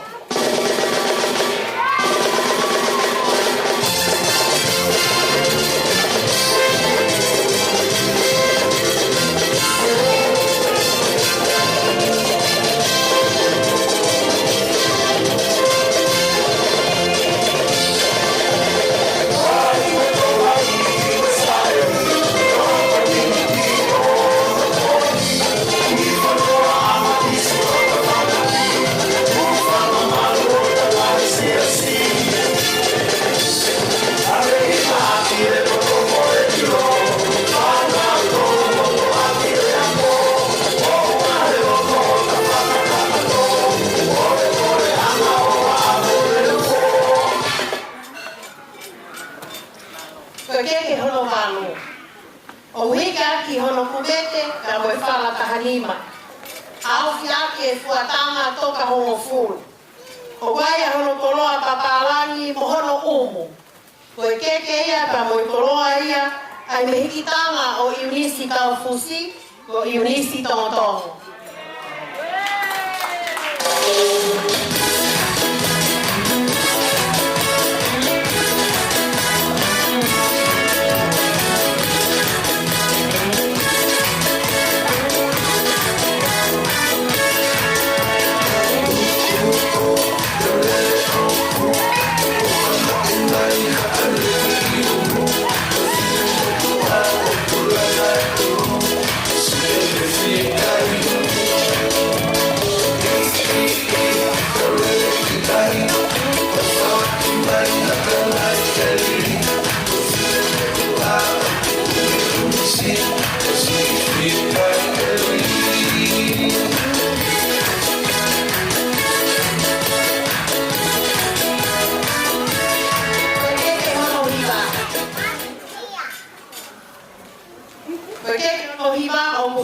Ki hono kumete, o whala tahaua, au fiake e fuatanga toka hongo furu.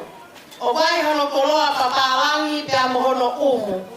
O kufuakia pa mai whangata mai a sāpina, ma mori ka ufusi.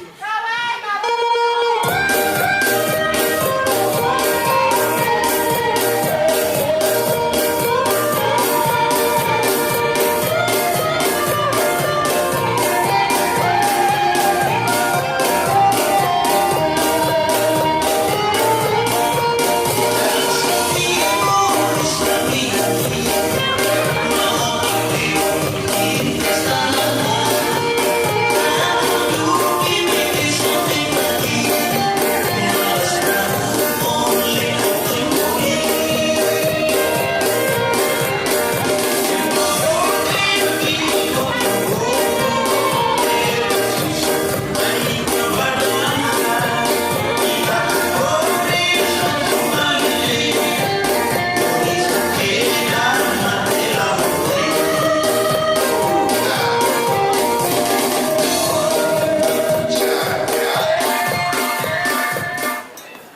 Malo atu ki he hawhanga. Kai whakahoko ate ki keke koe a mori kaufusi o ku loto leleite a mori ke whakia ki he tama a ono mekanga ko le Yola Harris. Malo.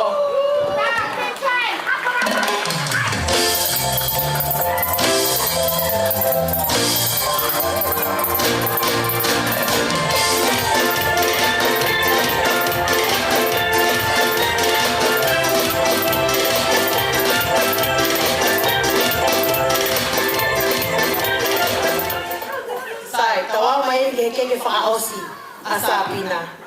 O hika ki hono kumete. Whala ta haua te moe a fuatanga toka hongo furu. O weai hono koroa papalangi pea mo hono umu. O kufuakia mai whanawhae a Sabina. E ahoni EJ Malo. E ahoni o kufuakia ma matalupe ke hea i Moana Junior Tepu Tepu. You can hit me now, please.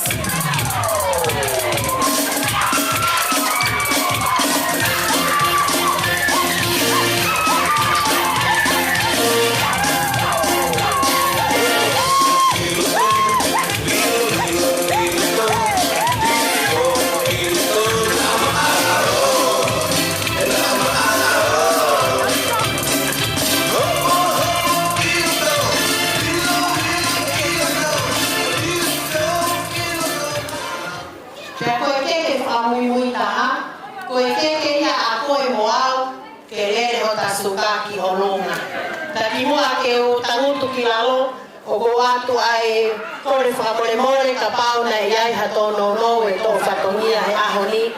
E ngahi whamiri pia pefo ke o whahu te heki he ngahi maheni mo ngai kuwhe kawaki. Ko i ngata angai ai si palaulau noa mo whalami langi e whakawhae a Sabina vai tohi he ahoni tō au whae ki atu malo au pito.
Sabina o i koe whakarangirangi e ki o kawhai a koe ni kai whatongi a ko whai mofua a koe ne whai mofua koe kauai e ki whamaro lahi a koe whua ki o ahoni i he koroa ko tau mana ia e ahoni whamaro atu he ngāo lahi o ahoni ka koe wharangirangi o ko whai O ue programa koe a honi mo whape ke whahoko atu.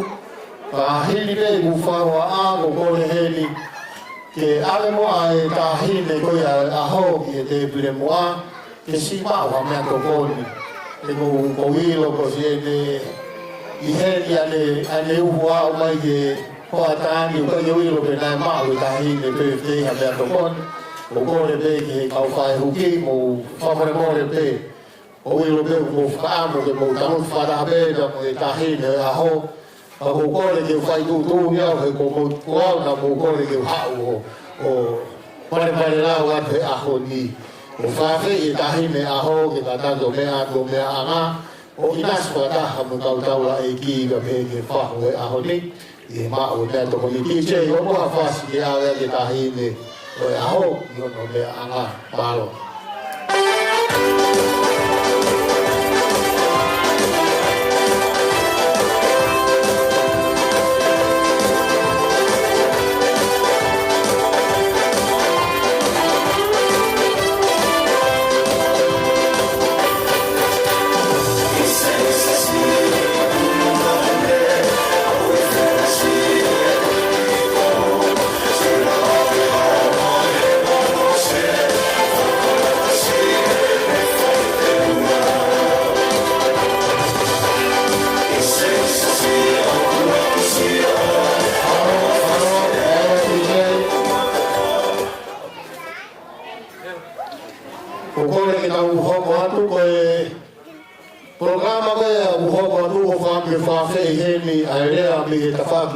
Tamai Sabina, e ku whafofonga ia e mori kaufusi, te kahiri a rea koia, o kore te hoko to tēta mo rea koia e family whae,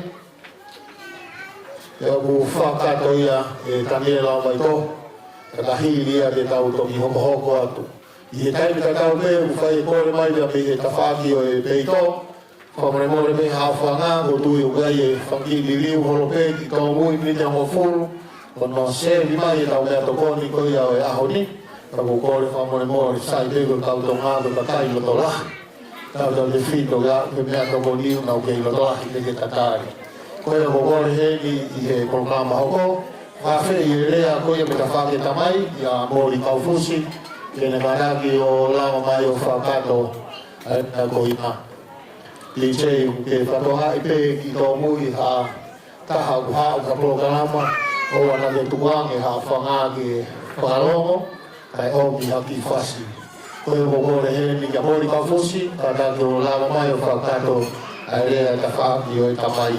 Li che o ki haki whasi a mori.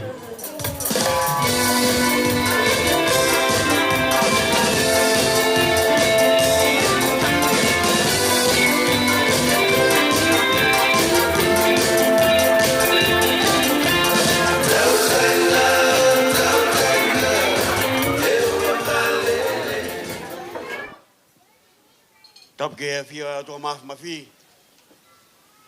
Une o fia yo tau loto nga. Tapke a hau pe mono mahawinga. Tapke e tangatai kwaif kau. Ana e whatungia mamafa ka hono tāpua ki. E aho whakakoloa ku hoksia.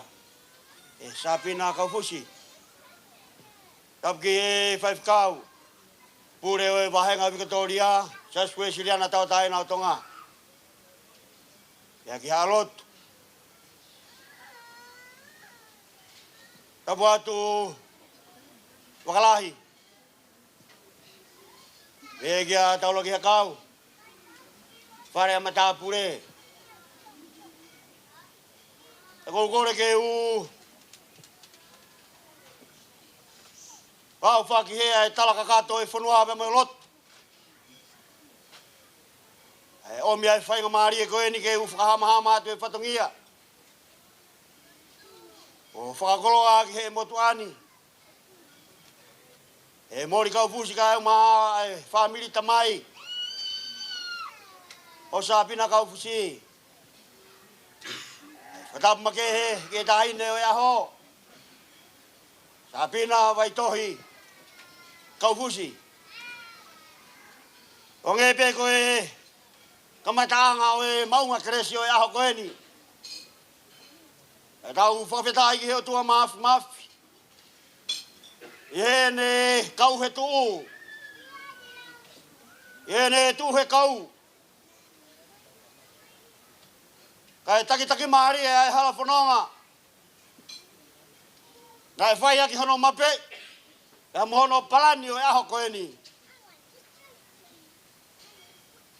Ko ia beia na ane fatu. Ko ia beia na ane tā ai mape ma moe palani o e honi. More ke mama ko ha tau mea na lava. I kai ko o tua mafi beia. Na ane fatu e aho. E ane whakakakato e tau amana ki. O e whakakolo ai au e ahoni. Ravutu e kāinga, aho eik. Au maa ki tau tolu kotoa pēu tau lo nuku he malu e whare ko eni. E tau kau whakataha i e whia. E he malari o e ofa ai o tua mafi. Ko whaiva mai e tahine o e ahoni. Sa pina vai toi kau fusi. Nai kai koha tupu re whanua. Pena i kai koha whakatuutu i ai ha tangata. Pena i kai hoko whakatuutu pa ke. Ka koe palani pe ia e o tua. Nai omi he manawa e o mātua koe ni. Ai kauranga kune whakatata i ki tau tolu hea honi. Rea ko mi ke mo tuani ke ufafonga ai family tamai. E ko whakawhetai ki eik. E reo mi ai aho whakakoloa ko eni. Mata moana kau maa ai family. Ke kau whakatamo ki mau tolu kotoa pe. Ai ongo takilotu kau maa kau takilot. E begi ang o family. E whakatatai ki tau tolu ke whakamahuinga. Ai koloa mahuinga. Ko mea o whaki he o tua mai lot whare ko eni. Kono moni pe tala noa ia. Ai tohi. Wakai koe whanau koe tofia mea Sihova. E kurau monua i veo rau tāpua ki ai. O wanga pehea e rea e whiwhini. E ku whakawafonga atu e whamiri tamai. Wakalahi malo e tā whikawaki.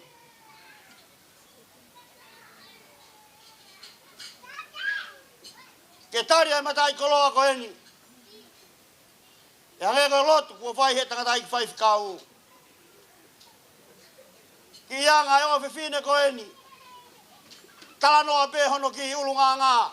Pe hape ai he aho whakakoloa ko eni. O ia kua whakawafonga atu ai whakamalo lahi ke teke mautou kotoa pe. Pea teria nā lomi a taha i e whakamalo ko eni. Malo ho mau mea mai. E whakalangilangi ai a honi. Pea whakamore nai kai tuku hākulu. Lerei e taha. Pea teria nā iai hāku lerei more ke mamao. Nai whaibe whatongi a. O i kai whai ki hēku lerei taha. Kai whaibe whatongi a. I he uhinga o e whatongi a. E ko tui utau mamata katoa beki hea honi ke whia. Ko mau mea mai moia hea honi. Nai whatu katoa beia. Ke he mau inga o ea honi. Sabi nang mau talamanu at. So whangata mai. Kau mai whamiri hono katoa be. Umau i heni. Ke tau kau whakataha pe moko e. I he whia o ea honi. Whakamawhana. Ke whakawhia o ea honi. O taha e si pinga. Koe uhi koe toenga. O e whanga uhi ki. E helo ta whare o ki motuani. O kore whakamore atu ka teke mau tolu. Eri ana ko mau halo fia. Nei kai ke tuku. Hare rei. Umau mea i koto pehe koe kakau me ki funga mak. I funga maka tai loa. Hono matai ko loa. Sisu ko koe pe matai ko loa. I kai haku sio kehe ka mau koe mau ko toa ia. Ia upehea e talalot. Ai rea mawhana o fia o e honi. Ia kou ofala ia kia teke mau tolu ko toa pe. O kau lo nuku. I e pangai ko e ni. Tala monu wat. Kai ai hata woko sia e ngahi aho mamafa. O e whai tau ko e ni. Moni pe ai siate ku whanaunau ki ai tau whanonga he mahina ko e ni. Mea te pue ko ia te tau tolu ai otua. Ko iho tau Immanuela. Ko Immanuela ko ia tene ia te tau tolu o tai ngata. Pea tai ngata. Re vai malangkau tata wat.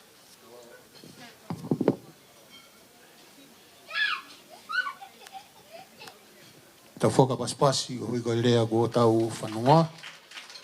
O ko atu ki lea no ko. Tanela mai tohi. Whafonga i mai family o e whae.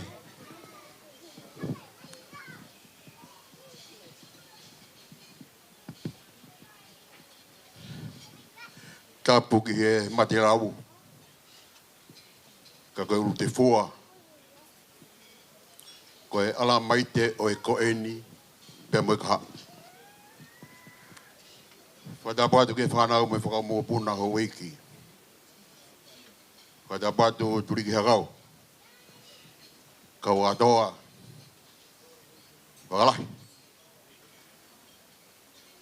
Whadamawa he pea mai tahine o e aho. Ka hoku manawa. Koe ku whanau tama. Pada buat ke kau, tangata ik five kau. Ana tolu e koloa mawinga ba mo whakalangi langi o honi. Pada buat ke ang family. Kalo ki hakau pa ko korebe. Ke ufanga tala whakatap kakato. Ko kamata ki ai whihuanga o honi. Kai whakamono hau koloa ba mo ta buaki. Ke uwhapofonga atu, e ka uwhae huki koe ni. Ka umaa e whae, ua ana e tam, tau kātua ngai e honi. Kero kia kau kou whakautua be ki te piri koi lalo. Pea whai ono hui mai e ngai hingoa, ki nau rawa mai ki olunga ki te piri olunga. Pau rere mai ki ai pau. Whanawhanange ke tātai ki whaiwhekau. Te urere ki lalo. Whaiwhekau a si uroa. Ke hao whetongi au i te pire i moa. Koe whae au. Koe ku manawa e nua ana e aho e aho. Uhao ai tātai ki whaiwhekau nā ni rotu e aho kau mai kani. Ko na tunga whaiwhekau. E koe rea honi, ke uwhaka ko kato kotoa pe, e ta whake we whae, pe ka siroa. Kui kai koa rea whaingo fua ia, taulo kia kau ke whai, e kuai pe rea ia e whae, nā tau tupu pia mo ia. Koe tau no foko i tonga, pe hange pe koe au mō ia i murini. E whai pe he whae e whi mea toko ni. O shikoa pe awange e whainga maari e ke whanau. Ke nau mau a e mea toko ni koe nane teu teu. Ka e nofo pe a e whae o siofi pe e ni whanau. Ke whakapapau i o kunau mākon. Paka toki ai hammerenga. Na mo e hua vai i ko keito e. Pea toki unu mai e whae o inas. I e toenga o e whaimia tokoni nane whae. Ko te uhinga maari e behe be ai whakoutu e kau whae huki ko ni lala koe ni. Na unofo pe whakasio sio ke whakamahino. O wheunga anoa pe e teu teu o whai ke lawe ai ki na tolu ko doa be ko mia mai ke fio yang ai hon tapo ki lawe honi fai ka utana ki fai kau fai tau lot tuku pa mona ko nak o mi ve mo koloa fai ka no fa koloa ai ko fa na utama ia honi pe ko fa malo at ko utana ki fai kau mai fai kau sa pina ai fa koloa ia ia fe hanga ni pa lave ai ko fa na utama ia honi te oro ki a kau lawe me moa ke pui tua. Ai family koe ne oku tupua e ki tahine koe. Koe family koe ne koe ne oku. Ai ne ono mau tupua e mea moe ngotanga tei ki whai whikau. Lawe ki ai whai whikau ene nai na mau tupu mea ngo whine mātua e toko houa. Family e ni o whakaofa. Family ne o masiva. Ka tau tala noa ke mea e mo uini. Moa koloa hange ko ia ko mo mamata ke ai e ahoni. Na ikai au pito mauia he family ko. Me beta na mau he family ko ni. Ai ni be na mana waki. He tana dai fe fika o fa ke ano fa koloa. O ia ahoni. Te ora ke akau ko manate be he ta e tolo ko hiri. Na gurere mai be mitong. Ke tau tahawalo ia o e taine o ahoni. Ke moi aloni. Ta be ke taha ni ngai tamai ko kotoni. Ahoni ko puri atu ai ngo tamai o i koni. Pa fai whanonga mai ai moi e fai ko ni pa na gurea. I e whoirea ko ni ko toanga pe a mon tutuku.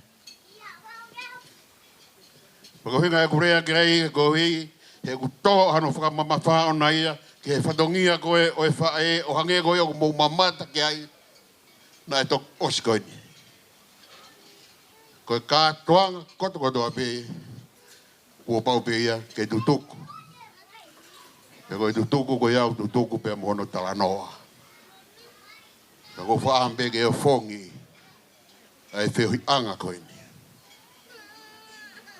Nā kurere i hewi ke ua ko hiri ke ki motu koni ko lofanga. Ko lofanga. Pena huinga e kurere ki ai ka wanaro o ave ai tokoni a te potoa. Na e whakafowanga ke mau whakakakato. Nā kurere ki ave ai tokoni koni. Nā koe taimi koe na mau hake atu ai koe i lopanga. O ko tafi mai ai e ki whine iki. Tāna mai o whisakologe e te au. Ko e whine iki ko nā tau hiwano. Ka wakai atoa ke whine iki mo longa mo ui koe koe ae ne tafi i mone mo ui rei. Kai ke fufa papa ui au ia moni. Ta mau o whakakakato e whatongia ko ni pe mau fok mai. Pea wafe atu ke api o whine i koni. Kainga siuloa, ma behege kainga tupo doa. Ngātu ma whiloa ke me whine i ki, pe ureangi ke whine i ki. Ko tau whiha ni. Tā mai whine i ki, ko tau hi wāo no ni. Ko he hao whaka puri. Tā mai whine i ki ngā te au. Taniela. Ko e to'o pe ai whaka mama whaia. Te ora ki hakau. Ko e re whakaamuia ai rea o e whae i e ahoni. Ka pau o ki ai ha aku tono no. I e whatongia whakae whae i e ahoni. To'o e koe whakamama wha. Tiki te mama whaia koe ai. I o whanonga mea me e kātoanga o e ahoni. Mea be koe mea moe, ako naki ku whai he tana tei ki whai whakau. O ku maa aia pia whiunga aia pia mohoku masiwa. Whiunga aia pia mohoku vai. Whiunga aia mohoku tai malawa. ana ua mea me whae, me whatongia o whae. Tau mai a te umalama, ke u whakakakato e mea toka i hoku lau maari e pa mokulota. He naku tupu masiva pe au. Naku teu pe au, pe ko wanga pe au e fia kaya, pe mo moko sia. Mea pe ko kore. Ai pe ko na rea mai a ke fine ki no whanga.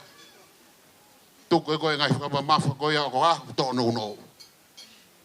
Al pe koe me koloa na e mana mama ia ke kau whare, e kau pepe kau he lotu. Pe tike ngoi pe maa maa. Hau whanonga pe mua whoki, pe me pehu ia ngai honi. Taine Sabina, o whalahi ati ho whonga. Pe peke tamai pe me whatungia nane whai, i hono whoki atu hau taua taina. Peke te whakafoki mai pia hau tau ataina, ke hoko atu hau tauhi, e ho tamai, pe ko whawhitai ai. Malo bita bito ai mau koroa, pe malo ai tasi pinga rei. Koe mau whakaamu pia mau turenu ko se oat, ko toa pia, he kau tangatai ki whewhkau. Whamalo atu he whakakoroa, whewhkau ko whai pe mai kau nangoen, pe ke whai kau tauhi. Ai tahine, whatawanga peke o toa mafi, toka mai ni hoi fua, pa ni hanga whakakakato pe ai whatongia rea e whae i hao. Whamore atu, ange ko kulawe ane nai, koe tupuanga ia ki whamiri koe ni koe whakaofa. Masiwa koe ango atu. Tai marawa ko whatongia manatu, koe masiwa. Peka pao kuia haku tono no. Mana tu ko ngata ngape ko ki mata i kolo ape foki pe moia fa dawan ga do ma fi to be vi ata bata wi gona ta uni kata ko a o ke kisimasi fa dawan ke mo ma kisimasi fi vai ngo fa kolo ki ta dol ke ta to la kai o ma pa mo fa ta me ta fo ke mo ma wa ta fo fonu e mo nuia malo ka wo fa la ya malo Ka whetai kei ki ko hui koe rea mahuenga o ka whanongo kia i he aho koe ni. Tau hoko atu ki he polo kalama hoko, ko kore pe ki he DJ ki ne omi hawhasi, pia ko kore koe taimen ke kamatai e ngahi whakame i te, pia ku whakawa e whakame i te, whakawa pe e tahine e aho, e sapina, pia ko kore hen ki ngahi whae, mo ka taki o teuteu i ange i tau tahine tau lunga, Pako ne mau bebe a whakahoko mai ke kamata ai whakame i te. Ka kore he ni kia teki mou tolu ku iaha mou fie hea honi mou whakamore more o ku fie mau lahi e whasi ko tui lahi koe tō mui e te whakatoanga tō lahi koe i kai mau e whasi. Ko koe kua o whakame i te ku whaamu ke whakahoko e honi ko kore he ni awe ho whasi ke DJ ka hili pe tau olonga whakame i te tahine aho pe hoko toi pe ki he whameite ai whahu. Pe ka hiri a. Ko koe pe ku mau hao whameite ka taki hao whanawhana mai ka e o atu ho whainga maari o. Tau turi pe ki he tau polo kalama. Kei taimlahi pe ai apini ko teu he whamiri ko hui koe katoanga e ahoni. Oua na ke whakawawe i ha mea he whiawhini. Te ria na a wheharaki holau maari ki a pongpongi. Ko ia ko whakawhe i atu e DJ ka taki omi ha whasi. Whameite.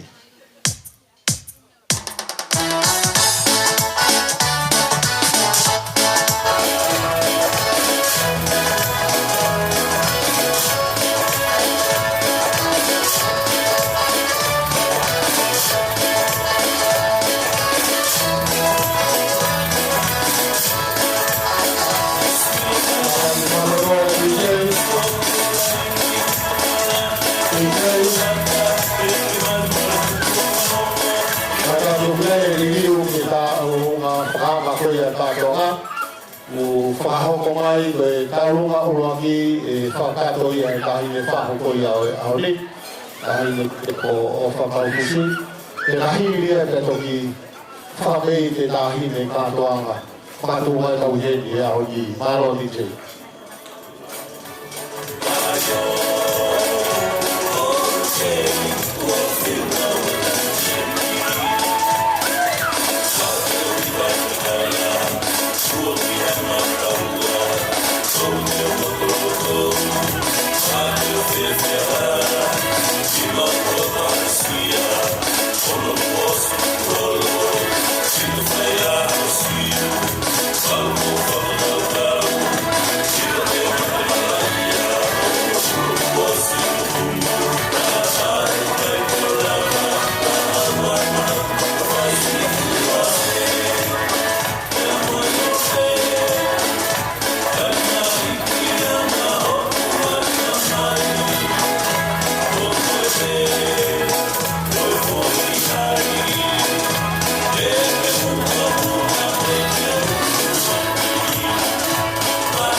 DJ katak te o bea fasi are wa ke ma mai ta ne na ho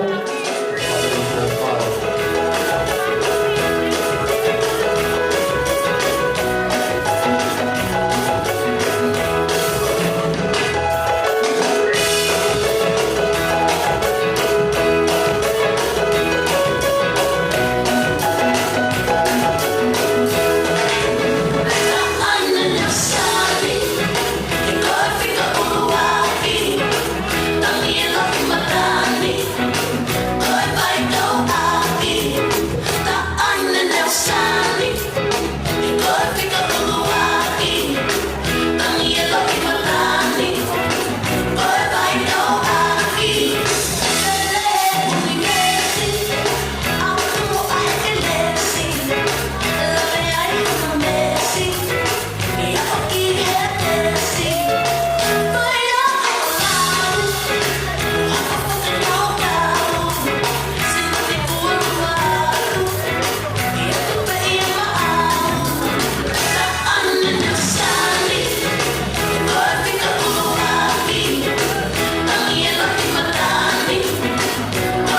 mau ke tau i Australia e kai ni.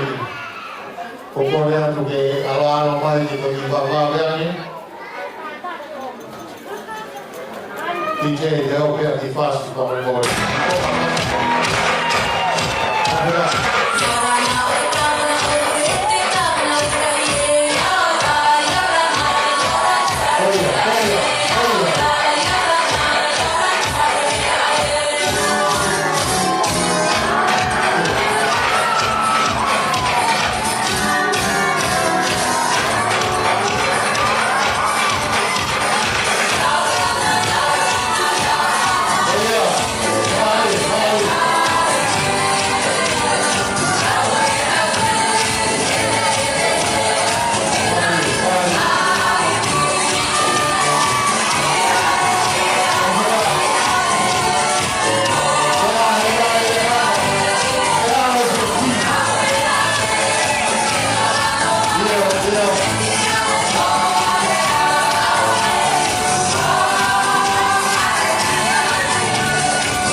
Sabina ki utala hota monu wata tawe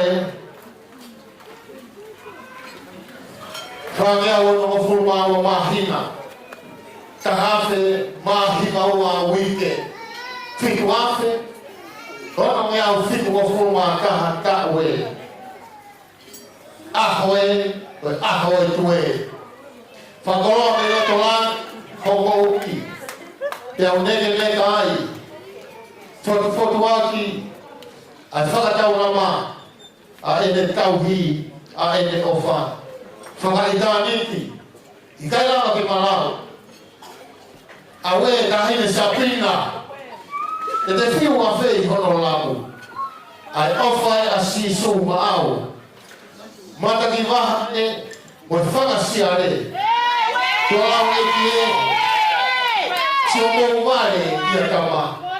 Mo whakahiki ki tama. Ka koe kāpuaki ki ho tau loto whare. Koe lere mei toke lau. Api ko tū ia hai. Mo whanga o ni walu. Fu homu kawa i aho kātoa ngani. O wana. Whakatau mai heo kukobona.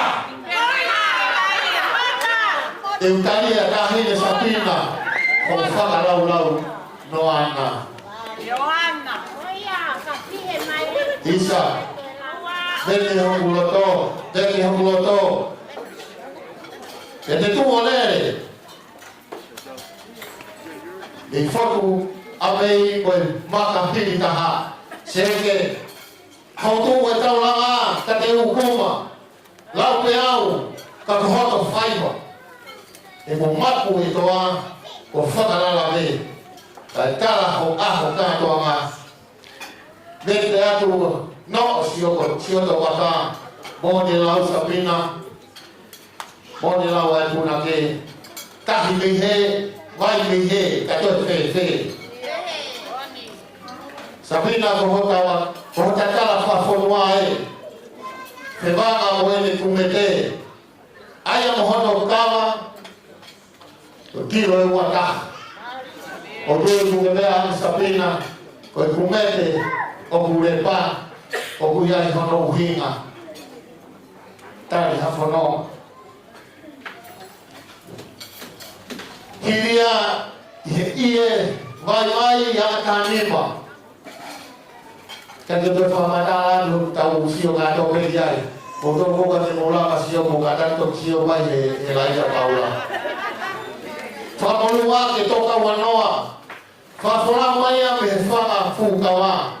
Kono mai le lolo harai malu. Tesiai. Tuku betua Sabina. Ke whai atu haki tau o longa. Koe tahine whakameite a honi. Tahine ko kei nanga. Hau alofa ia. Logo ya. Betul apa? Betul luar. Fala wo kopi ewa. Au yake na unipa. Fungani yake si ufuatifa. Kohono kafa no o. Kohono kafa no oloto. Kebanga wo mano. Kohono teki. Kebanga kafi. Sabrina. Osi ada ofa. Fakalaki yake ofa. Sabrina masih hakika. Ufoto hakulato ofa. Kalau masa Sabrina sih ofa. Na awa difenga ko ufai.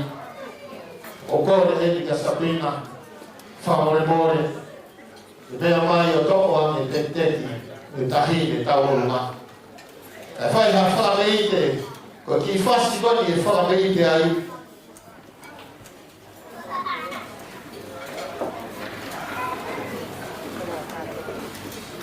Wa ho mai e fa e per ai di fuochi coloa di take.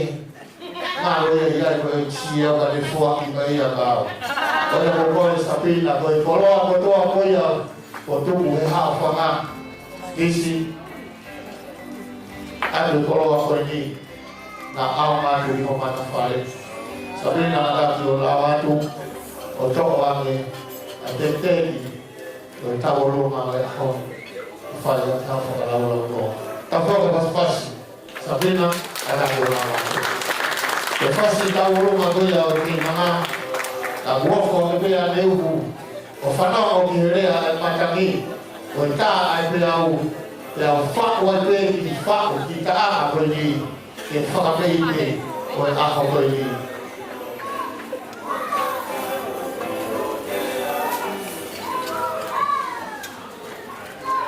kadang DJ observasi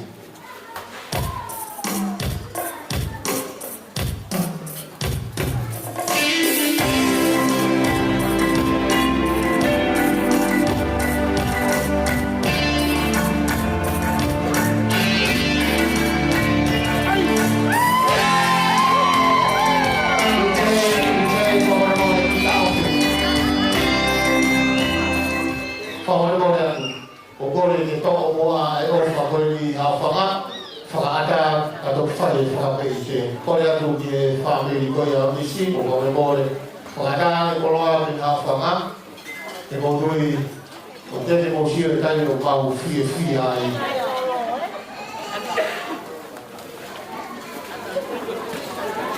Kadang ada offer honi, kau dia jadi si ada offer aktor. Jadi bukan boleh kita jadi. Kadang buat kalau tubuh ini apa atau di kota atau kota itu.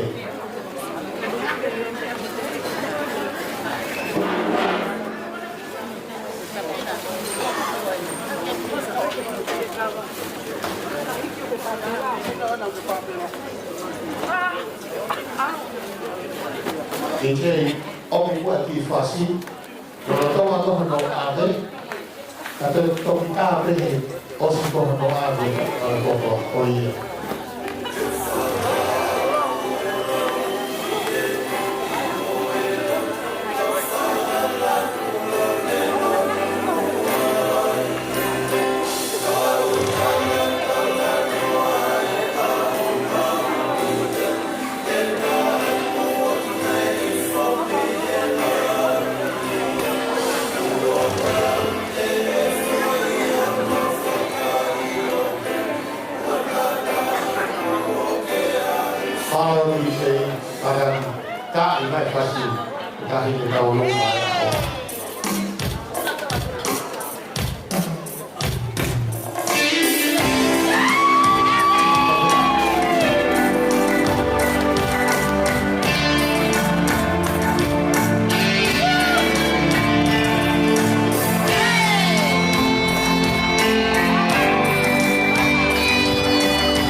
Oi koe whakei te o whakarangan i whare a koe ni.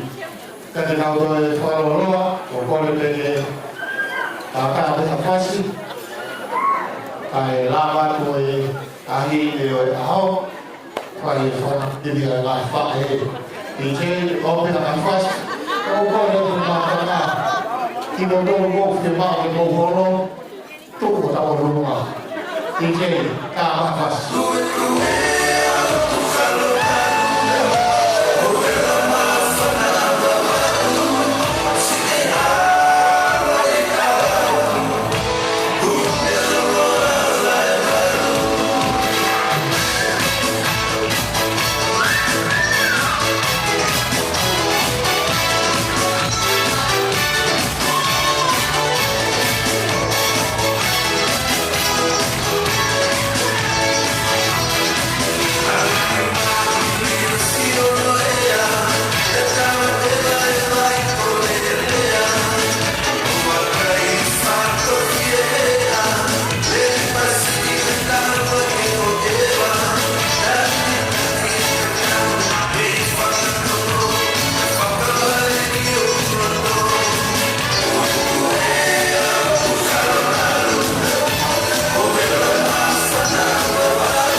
Na tuusi ho tau o lunga ka o kesi hela ma i tau.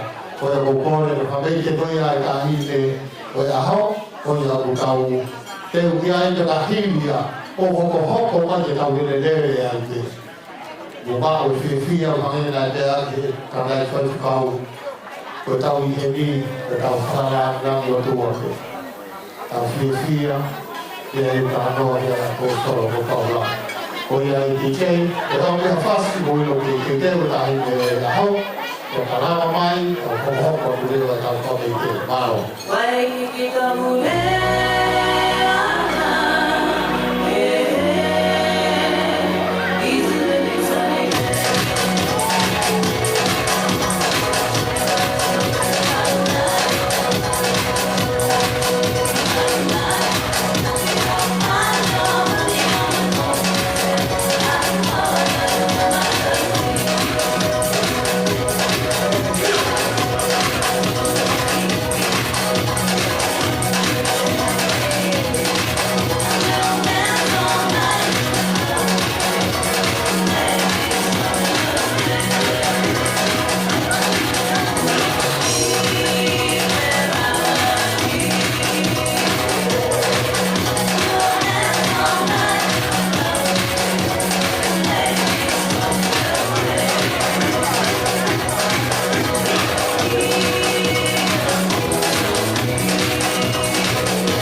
ko ia o motor ko ni mo fa ho ko pai ho mai tau luga ko kata ina to te ke fa ho ko pai kata ko fa ho ko mai pe e ni na te kolos ko i mo he tau tau lo ma ko ni mo fa ho atu fi ma o de o na ho ko ha be he tau ka to nga e ka to na mo e i ko fi te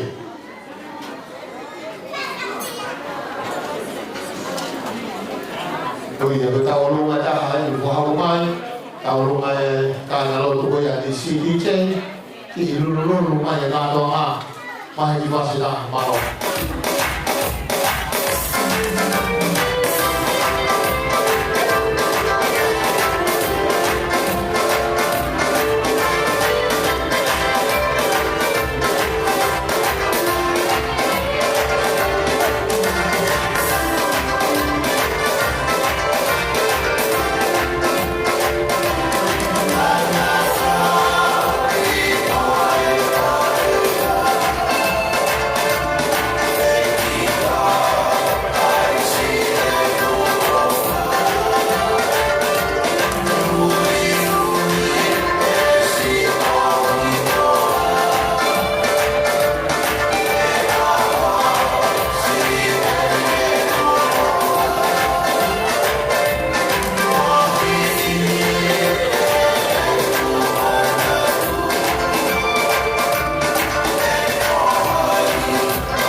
Kalau bawa dia, kita lihat dia pun, kalau ikut sesuatu. Hati mau ihon, jangan kau tapi kau kita iya, kau tahu lagi, tapi yang makanan, kau buat siang, tak tahan, aku mau kepuna, kau buat tampung, kau berdoa. Sangat tahu ni, nak follow apa yang disini. Dahawa fatama kajawa wakapuna, pada itu teke mole, kata kita, dah hai kio fahafia, kau tu ipe, dia ikan satu awam di mama itu. Kata moi ahon, kau kita ulunga ahoni, ki mau kapuna kau. Aku hanya bebas anak saya, family utama. Kau masih bayar berapa? Aku bawa ia berusaha supaya semua ui. Jangan meyau mama. Waktu be kata wajib family jangan mau offer. Hanya offer. Kakak payah untuk ia. Kita main nama Facebook mungkin fakir kakak fakir dia tahu. Kamu dilihat dia phone ngalau kalau kau punya phone itu kau afirma apa yang dikait nama ngalau kau fakirkan begini kata pe offer dia macam mua tuan kita sabina kamar kita itu tahu tuan kami offer yang family orang pe mua kaki lain dia Terima foi Lord. Foi okole ofa nataki mia mai mua huya te para sabina. Foi fasta olunga sabina. Foi falta ya. Okan ke poto ni fau. Kamu tu pe ko kare ni na yo ke iki. Ya ho fra ba ba. Ke kau fa se kau.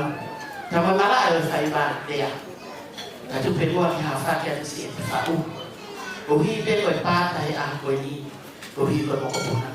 Tetapi kalau tak orang Islam nak faru kopi dia. Kalau dia bermain dengan dia, kopi dia, dia sia, dia buat sia, kalau tak berformat. Kalau apa boleh, kata dia main. Tuan kita Sabina, untuk kimui kau faham rugi. Oke kimui nak foto ini atau afi, mau nak kimui, leh floor, mungkin,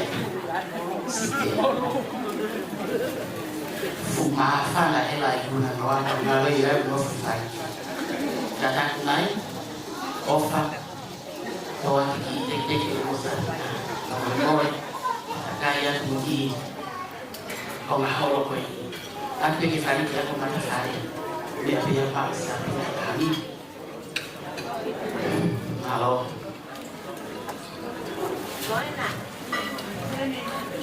ni mana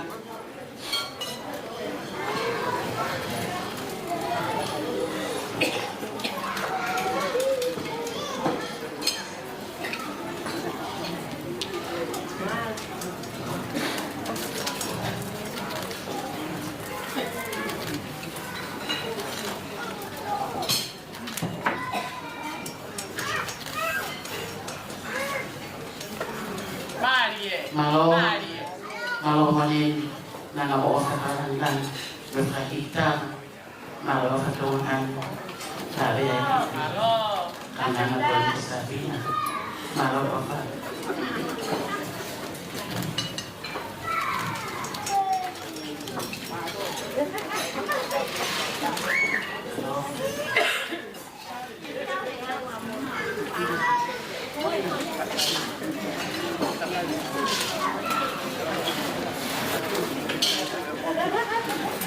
Malo, pokok yang tak membuat fasih, yang membuat tapi nak, tak tini pe ko tapan no ia ko lo pe ka sia da mo ta mau ko pe kita ni mo fas ka lu mas tapina ka mo mo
malo atu. Kone tu he tai mii, kone le mati e ua ta hae. Pamalo a pito mi e kui koe a Sabina, kohi koe wharanga e a hau, kai a kua manaki. Koto ne rei e kui a Sabina he whao hiwa. Koe koe hako pe ua ta hae e kore he whao hiwa. Koe koe whao koe a aho ni. Utoro koe whao ke whao hako hiwa munga tatu whao e reo ki nau a hei.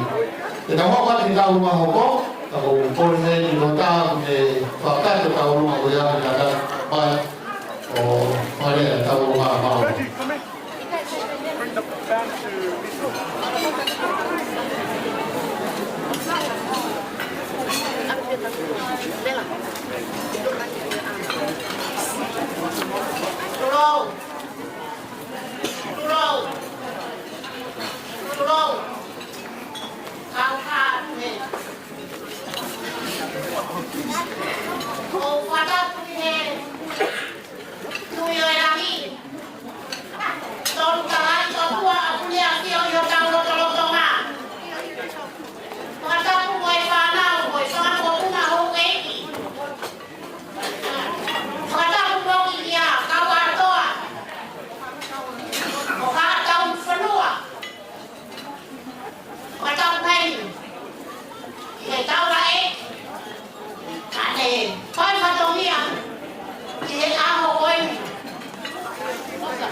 no. Mo e fe o fani. Kone e maho inga. Kone e na autopai. Kone e maho ankia. E nisi. Ko kifo. Ka uruma ko ni. O e whanau. Ya ko e whanau puna. O e ae peli ya ko Ameria. Kaya me e maku ya iris. Ke whakakato aki. O whai patongia. O whai mama tolu. O ia nis. O i ki hiwe e o tuku. Au nisi o atu. Na o wale ane nis. Po auna. Ke whariki aki. O peito. O ki teki.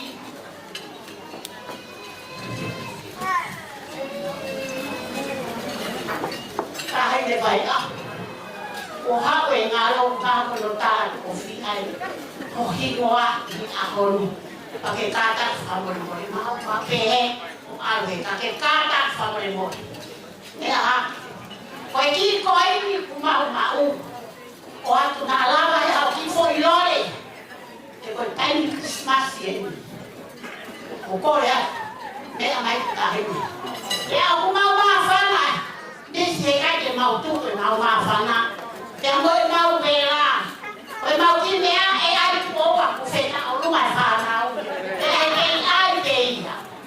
O e whanau e tōta ai. E ka mata leo. Me a hake o tōka ki koi ni koe. E io nā la mai. Au ki foi loi. Ke Christmasi. Le lele malanga e tau aku. Mai ki se e pasi. Wale pasi ke mea. Ako ki mui. Ai ko ta. Ta ya. E mo ta ni ke ke. Ai ko vai to la. Deu. Koia. Koe pare hau matea. O hataka i he katoana. Tuku pe ale kanolotoa. Moe whare whakakau tangata. Moe whare whakakau tangata.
yo kadang to ho ko tu be ai ma pana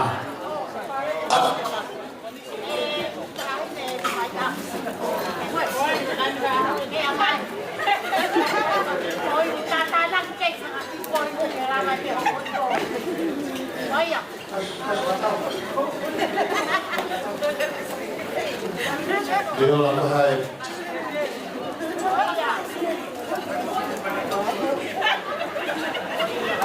Tolong akan dua hal pasti.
Kan kau tu kalau lo kau ni di hok kau tahu, jadi tuan hok kau tahu rumah kau tu mau main, kahir dia faham, hok kau main tahu rumah faham kau yang di sini, ya kahir dia kau ni tahu rumah kau kau iwani, hok kau tu ai tahu kau yang di sini, kau ni di sini, mahal kau main dia jauh, ya kahir dia tahu kau yang di sini, hok kau tahu rumah siasi berkaya kalau kau yang di sini, tak boleh ada di kahir dia tahu kalau waktu tahu rumah kau ni kau balik malam.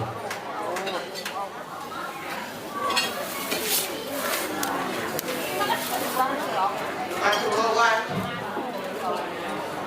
kau boleh buat kau ke kantor nanti siang kau ini.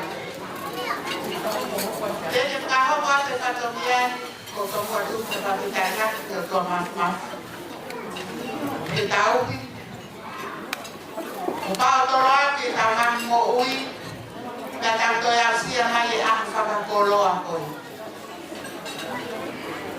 Kau tahu semua mau fongan mau ui ngah, na eke au te mata. Kau ui ngoa, kau imnisi baito itu motor. Kau mehitang au, kau imnisi kau saya asal. Kau aku ini ya, ada etika kau. Kau aku ya, kalau lom. Kau tolong ke kiri, nak kaya aku kata aku dehen. Nak kau kakak. Sebentar waktu utama ini kiwi. Moi confio referina ke fakamalo ai me ame ke kopi na dai fa segao oke kai te lava ia ke to e o kuhu e o kuongo he loto fare koe. Ai ui ai o tuano e fai che tamai o eiki. Koroni mai to. Koe fai se kawia na ne fai e tāpuaki o ki tātahavalu o sātina. Pe ausi peka o taha me hiki atu aloni. Ko toi tō tau mai. Ai rahi ia ia ki mātou katoa. Tamsi ko koton sia. Pe koe ahoni fai se kau. Hoku loto. Mo e ku whaka ambu. Ko imnisi. Na amu whaka inoa pia imnisi kia pia. Pea koe ki kaunana koni ko sāpina. Ko e ku toi whaka inoa pia tangata i whaika. Ko e honi aku. I kai ke mo ua kame. Sāpina. Ko rere mai mo e ku ki whanau. Ka kau mai mo e hoa kotoni me tonga. Mo e me whanau, mo e whama moko puna. O kui heni mo e whama moko puna o moala. Ti ia ia kotoni pia moroni. Pia mo hoku moko puna. O mau rere mai peke mau kau ke fia. O mau fua moko puna ke enia sapi. O whaamu pe matanga. E whakamaki no atu. Ai ahoni mo ono mawina. Mea mo e masina. Kana aku loto pe. Ke whakatata hai mai ko whama moko puna pe o nao porta ke tau olu ngā pe kai. Kana utu pe o kau te whiwhia o ahoni. Pea kau kore atu. Kata ki se ape, ki sepi. Mo to'o mai e tau tuanga tau olunga, pia taki mai e whamaki moko puna ke nā womi teo. O whai e whakamerite o e ahon, e iko nā mau pe whiwhia e a sātina.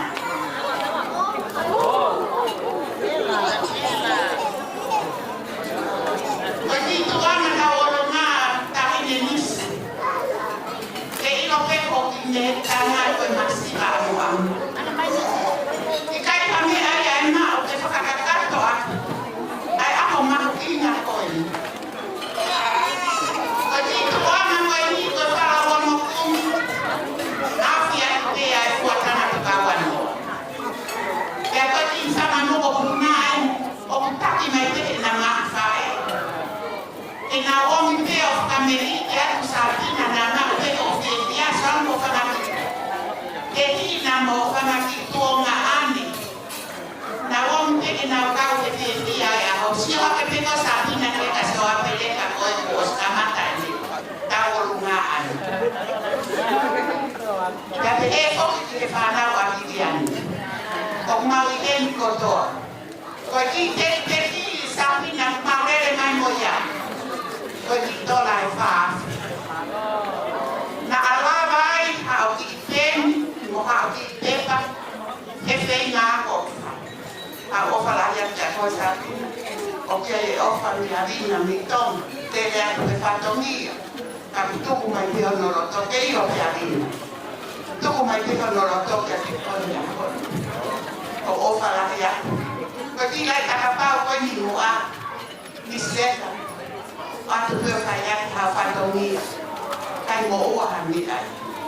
Kore a tāpina me hati sango wharitunga ani mo whanaki. Si sā koe o tupu I ani mo nā te kiki ki whai te rihatia. Te wete kai marano ka katawa.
Olo pe moa ho me ata ho ino kai whakahoko ki whatouia hoko koe ni.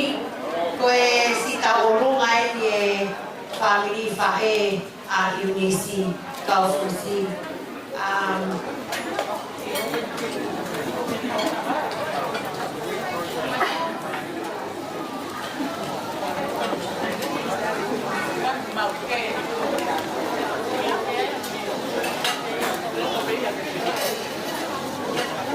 Sabina o Mautaramonua ke te koe ka moe o whalahi. Ko ia koe tāsi pinga lelei o ke whakahoko e aho. O Mau Fia, ko ia koe tauhia e o tuau whai ke te koe. Ka Mautaramonua tu ke kahau o whake whai tāpukina koe e heiki i hoa ko whenga ako ko toa whe ka o maaki ke mauha kahau lelei. E tahi ne Eunice o kuikai ke hamea e mahu he whiawhi koe ni. Hange pe koe au ke iloi na e osi loto pea Sabina ke lele mai a Matalupe o whai hane whakameite he whiawhi. Ko Sabina pa mo Matalupe na nga tutupu whakataha ke pe o sila i he na ke iki ki muaia pe na o ki whanua mai ki he ni. Pea ke hao whanga o ke keke mo ilo o ku lahi ai whae ai tahine tau olunga i he kui a Sabina. Pea koe uhinga i a lea o whae ai whakameite ka koe si tau olunga ai ho o whae tanata Eunice ka pehe whoki kisi o whanga whae pea kumau i heni e tia whini tau kau ngā fia celebrate whata o whahoko mai o whao sime so se po sime kai pehe whoki ki a Matalupe fui maono sinia pea me inu usila ai o whalahi ka te koe he ahoni koe ki tuanga ta olunga whuaki pea ma Eunice e tia whini nisi koe ki tuanga ke whai akau whai te iha koe pare te ke mea hake Sabina o hu i e pare he ahoni koe hai te teko Matalupe pina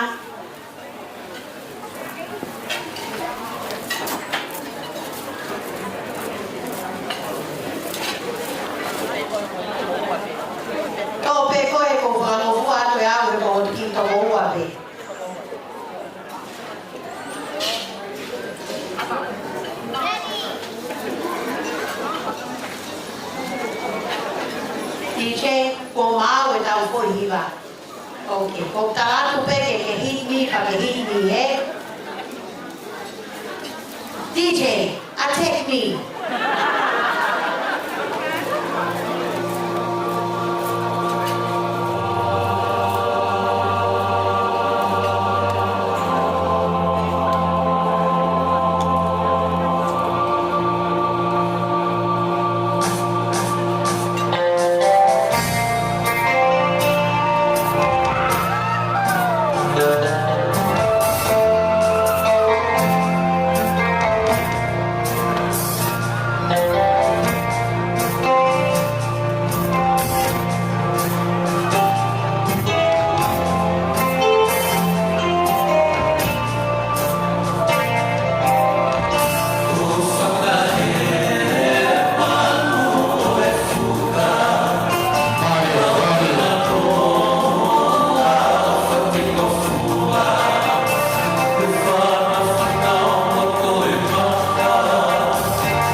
e hoko a koe me i te ngai whakameite ko osi ka mawhakako.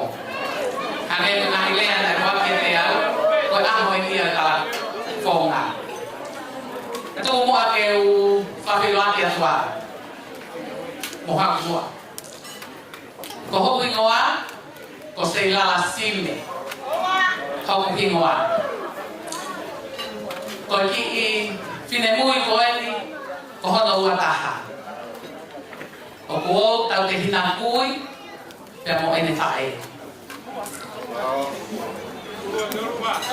Ko e tupunga ia, o e mautu i he whiawhini. Ko e whamore more aku. Ko e mau kita alunga, ko e whanamopuna ia o sela fuai api sime. Whakamakai holo, pia mo ene whanau, kukai to i heri si ataha, i he whamiri ko ia, o e whanatamai, a paea, to e kuia. O kumau hene ku whakofonga. Ko e mau pule lahi, o ku tau tu mai ia me tawhaki koe tahine ko meletea. Meletea, hini haki ko ni maki o longa. Tahine Sabina. Ko lele i e whiawhini, ko teke langi te. Ko mau hako, teke ko langi. Whakamore mole atu.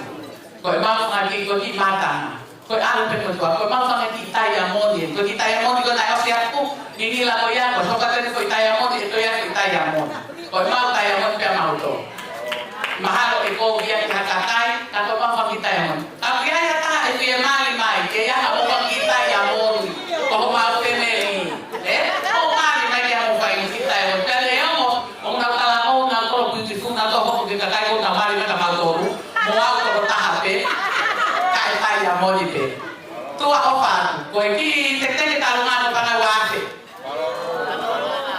fate to pe ma ta hinde tu ko to aho i he aho di Sabina la ba ke ki olunga ko ye te te ki o ke ile aho di o ke hu ko ke ko ya ma to ka to ha ke ko a tu ha ke o ke hu ye te te ki pe ta ma ta sikata.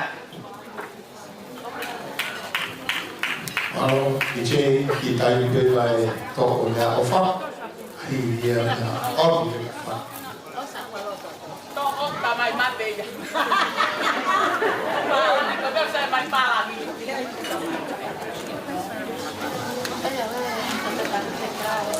Malo dice.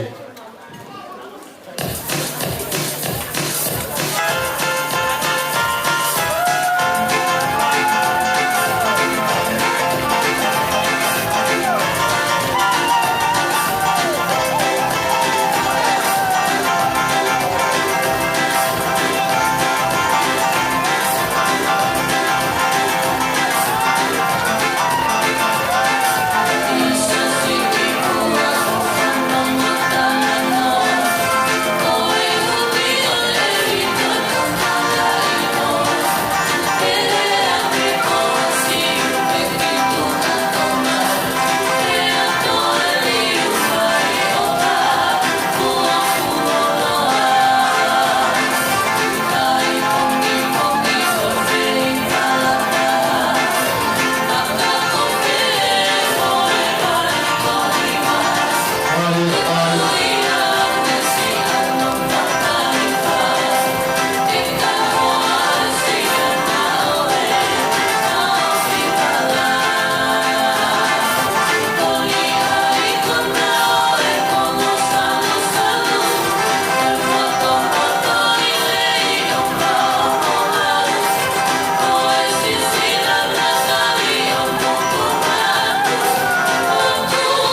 Pamalola ang kapito ko dito sa Kaite. Kutau hoko na bagi sa Kaite ko ni. Ito tako ni ni hoko watu as sa Kaite hoko.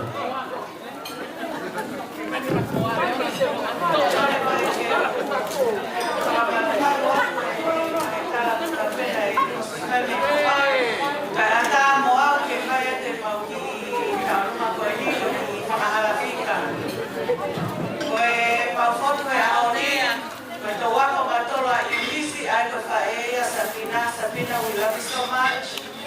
Ko iwisi ko maupukon matakwelahi ay kolis ko kwenta lote wafte mawa. Mawiyeni yeni mautofa pe mepoane. Okia ye necesita. Okia me polisi. Kamo ako sotia. Kamo fema matopani. Ota pe faea Sabina. Sabina, we love you so much. We don't have much, but all the best for next year. We're going to see you when you got kept, and we love you and your mom. Nisi, and when you sang, you reminded us in my high school days. I think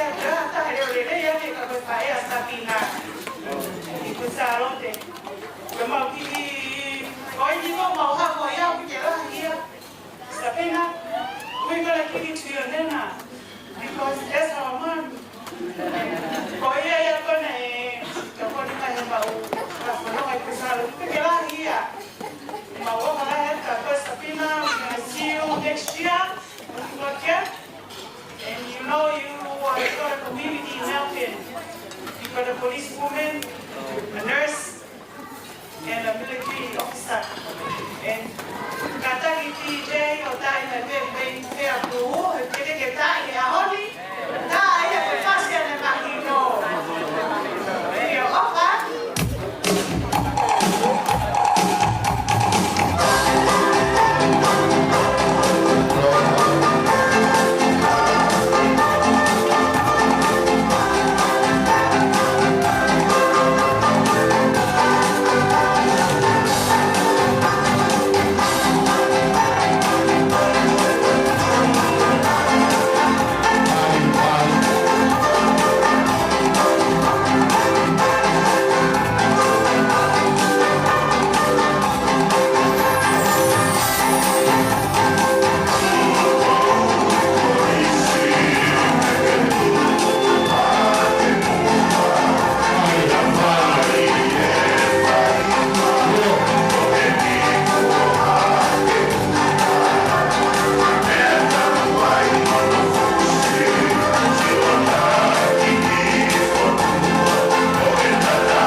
Ikuna, aku amanah kau kena uang inflasi kau pun salote, pinanawa ko yung salot.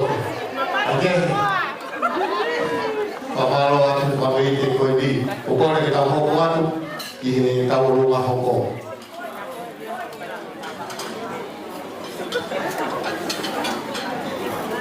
Kita beramai, buaya bodoh berketiau.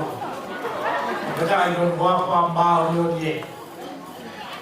Kita buat buaya apa lu atau apa baru. Kita buat buaya bahu. Ramai ramai. Mau sapi lah, baik kau sih. Mulai tahu pada aku. Ada bagi seorang berpulang ikut apa awal. Balik, ada ambo ke, wah kau tipai kemari ya, boy. Ketika je, pai mau kita rumah, untuk buat kau buat kau, yok forma mau kuliah. Ya, boy. Kau bima kau bermain kau. Mau kerabe kamu sapina, berpaya sapina. Ini, kalau cara lagi kota di Baito, cara di Baito hi kau suap di Baito, lah cara di sisi cara lagi kau pilih kau Baito. Aku mai kau mai kau. Bagi tahu mah kau siapin sapina kau tahu mai ni, kamu pun kau pilih kau dan kau itu. Ahau tu kata, tapi kalau macam dia boleh farau atau bunga atau paulo dan musalot, macam ini bila tu, tahu mai. Tapi kalau pengapian tu, di motor apa dan mari kita lumpur, mari kita lumpur, motor mari kita tahu mai. Jadi. Kue Sabina, ada pokok yo, pokok kamu yang cekor. Kue berlaga yo, tahu rumah tahai, kue pangkat jadi dia tahu. Kalau itu mah bikin om, anai au peng dia tahu. Kue Sabina, kalau mau begitu lah tak kue ini. Sikit, kalau mai dia mai hujan kue. Itu orang tahu di kayak kau macam mau ambil je. Kata Sabina, kalau boleh, nanti dia mayu tuan begini orang tahu ini, kau bagi aku dah kau boleh, dia bagi semasi buat kalau buat, dia bagi semasi, buat tahu pun boleh.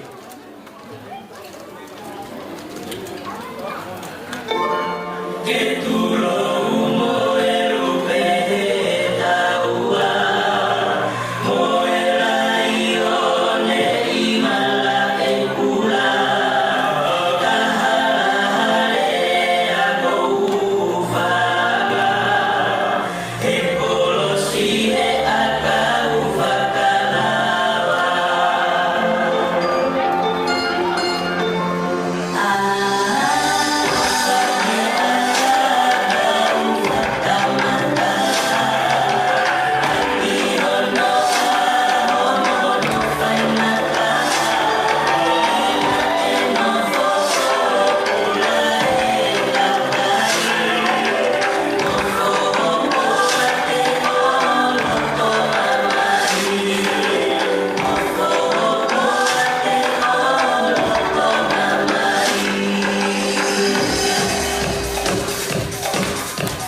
Mari. Pamalo anu ko hi ko kompleti ko ni ko du ko i Pamare ma tau peria. Aku tu pamalo lah ya. I kompleti ko ni. Kalau gue kasih biaya nak tapi dia DJ kena itu si KV tahu apa fan tahu. Terus dia tahu si dia, usul dia tahu apa dia tahu apa dia tahu KV.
DJ mau mau beda omnya masih.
Malo whanau i whiwhia.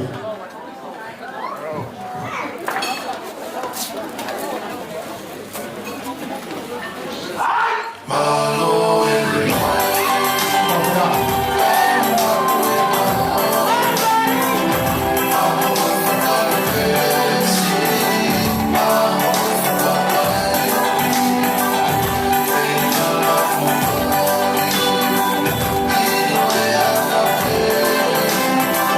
Oh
fahu e ka fo lu ma to ka fa fe hon pa ma lo la fo ke ni ki ka na lo tu la ma fo ke ta lo tu pe he i ho fo la ma ni ka ko fa ti fa ve aku fa la la ke me fa la ma ni fa ma lo wa tu ki se pa ka pa te ta na lo tu o i pe fa fe fi a ho ni ta ho kan ki ta lo ma ko o ku te la hi ta ta lo ma ko fa ho ho ma ta lo ma to no a to mai ka tu ku fi te ta ki fa fe ma pe to ya ha o fa ko lo si ha to te go ja ya pe ha ja ba ya a ke ya ya o fa ke to ha ma ya o ba ja ya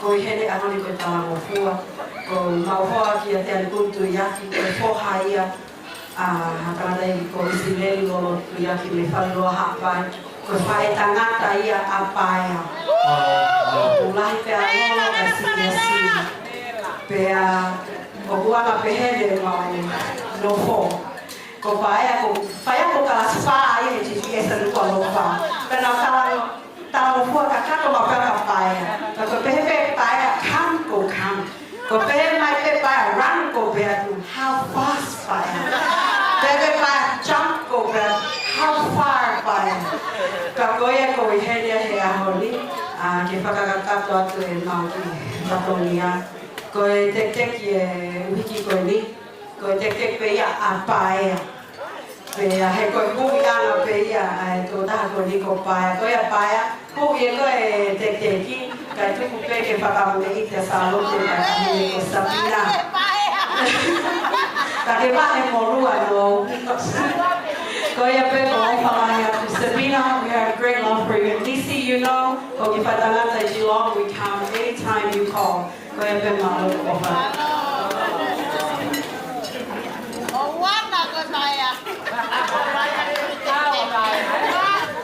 Malo lana fo ya paia e hui pare ya hao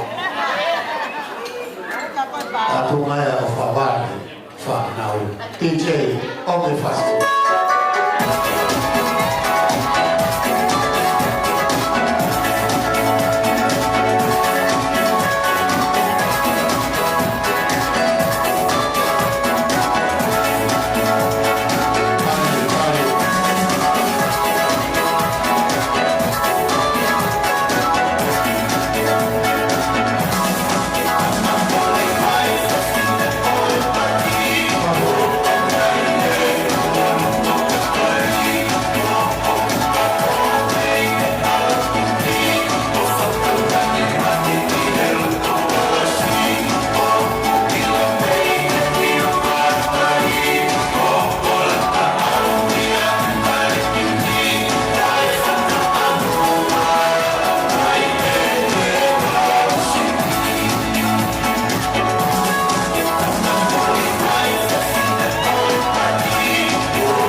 ke ka hau ko mai a tau alunga ka ko sio ki hit ko ko hake ko ke lai ne mai te tau tau alunga o ia koe ne tūkon he kai mini te tau lere e whahau ka pehi moa o koe ko ke whamatara tau alunga whamore mare la maki heni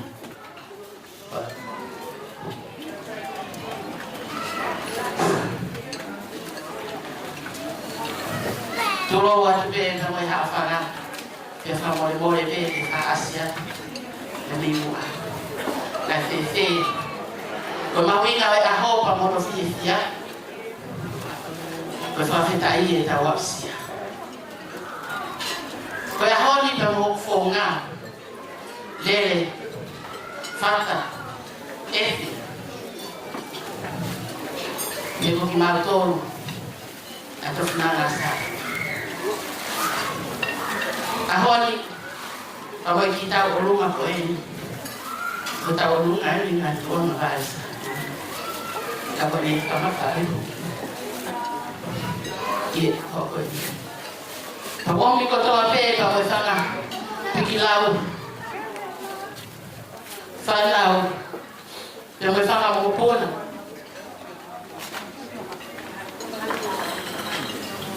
kifaha ya saat ini kita ingin menjadi kami muslim menghadap ketua kerja hari ini saya mau full dengan ini berlalu mak pesi mau nakang dengan ini berfakar pena mau kehilangan itu kafeta sabila ya kita yo tuang ngai kai umma senang ngai fanau pamonang ngai yo pamonau malele ahoni kalau fakaan pe kita kau we fakalan lagi ya kita nas kita buat on makapai on fu on monu ukilala ya kaya kaya mo wasapina kisio kape yung ngai fa kakapaloto fakaan mo uwi kimalala mo ngai katumia kanyo ya sapina kaito ba kakafanya kakana ukitane tawolunga kisiwa pesa sapina kokoe ko sapina kolaminia kotaki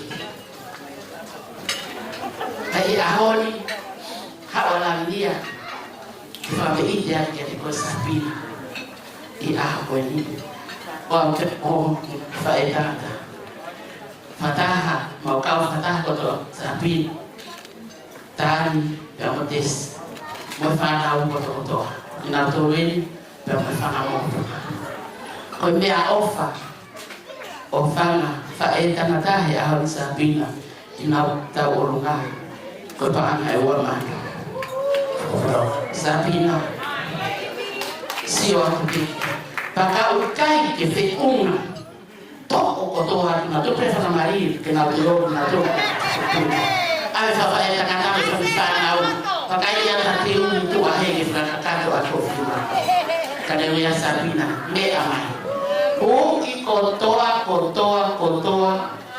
fanga ki fana o fanga ki hui mo fanga fae tangata kotoa pesa pina o kotoa pe famore atu malo apito famalo ketani kamates pega chisel malo falanga lo ya hodi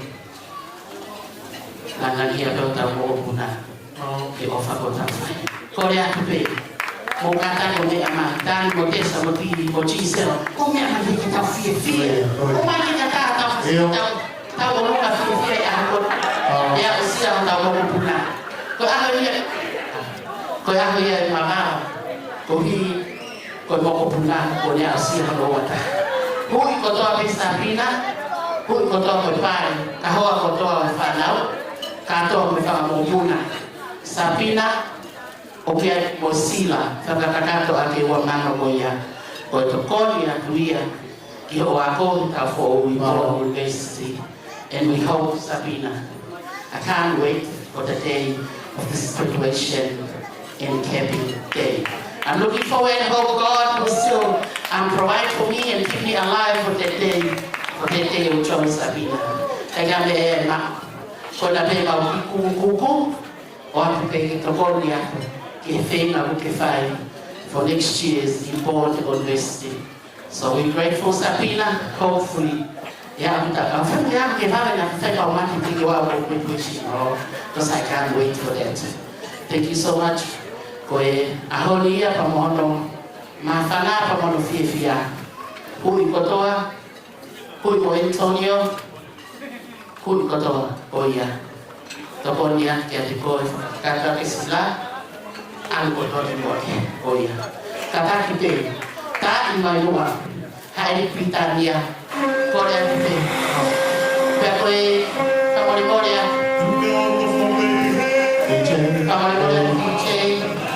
Kamalola DJ ko jitu ana o Sabina yani o lamia yani fokia dia pama ai fokia dia pama Angela pai tohi o jitu ana Sabina na am malo Angela para I'm sorry o hape mo tua Angela ko hape wai kata tamai pasti kamori kata ko tahu yang itu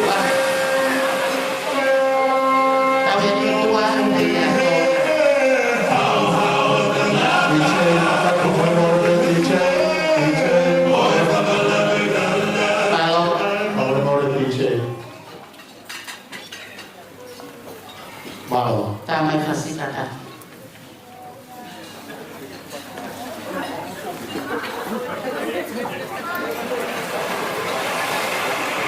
Oh,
mau pe pamole-mole atu kautawai kamasapina pamon matanga ko ki mau tolu foki ko tangai ko ha mo ka pai mau dengar ha mo ka ko hi ko ko pe lo to sare ni ko ha ko na sa mo ko ta ka o mau to pa mau to sa mo pa mau to fis emoción va a ser como vivir la difícil. Oke, bersama itu, kalau dia kalau mesti lagi ya dan dia lagi terus, dan dia lagi terus lagi. Berboy faktifia ya ahon, ay lama mai tu ni. Kata kita mua matanga, ada peke mau tu malah kisah mua, kau mau tahu? Kamu boleh. Tá, mas eu aqui foi cima Samoa aí. Foi cima Samoa aí. Como o Samoa kata yang mau da mobil. Kau Samoa di maton. Karena tu kalau rumah kau apa sih tu? Kalau tak lagi.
Dari tahu kalau berku tahu ya sama sama lah yang kami apa yang ki kalau mau fai di mau fini lagi kalau saya kompon sama ada yang tahu kawan tahu rumah aku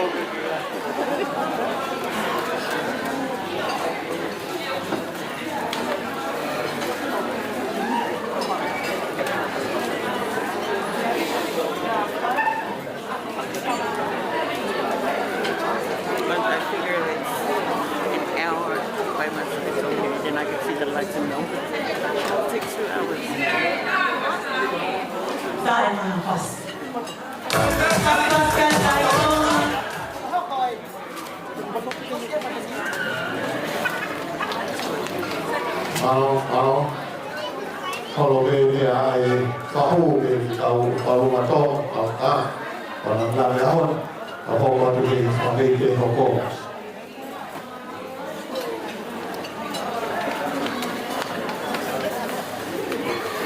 kalau tak ada dia itu ไปถึง mai ni o mai ka ko le ka ti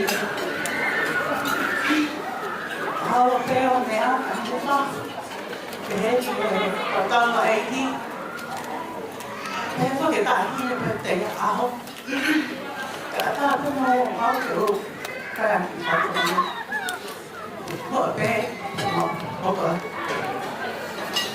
ako pe fa ho ko ki pe na ako pe mo ko ke ni ni mo ni ka ko le le mai me ta fa na ko ma o ki he ba no ko ka o wana te a ko mo fa e ana ka ai se mis en mo como Lucie yung mo kita ko ay mo kata mo mo to ba ya ya how ba mo no ka ko yung ko to ko he ala ka ito ko lahi ya ako pole ay ala ay ganyan mo ang vale le ya mana pe le alfa ta mai fa e te ya que ni diga que te ga mo ay ala mo ay te I polo ai. Ako fia vo ha me a ho si ta ki mai ki ta ma ke ma mo mai. O fai ha ki ala le te ma ho sa pi. Ya ho ni. Semis. Ke he ka mo. Ke he ka Olivia. Ke he ka le a ben. Ke mo. Is ako hino ke ke ino I pete tu nei pe ko me pe ko ino I ko ka to ni mo ofa la ya te de mas de tu kata mo no yo aho mo ofa la ya ti mo to pe pe a pe te ke mo ta no para pe ti se ke ni no Ako na ko pe Porque lá eu acabo com ele, eu estou vendo isso, estou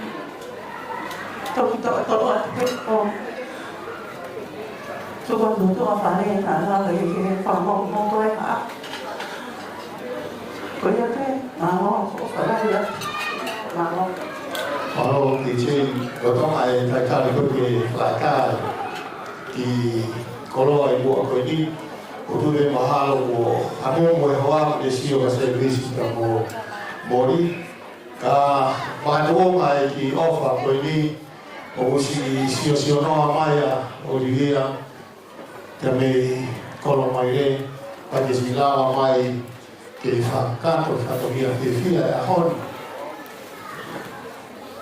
Tapi na ang melot ko ni kini kamu tahu to.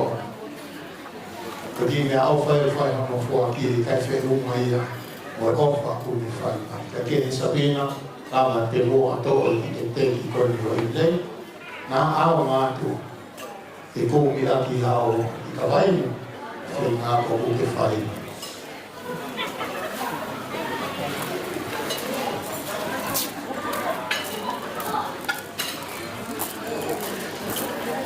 Sabina, ui ko he ko ba ko hua ni ya. Tene na do la na to le mai ko we si ya we. Ui.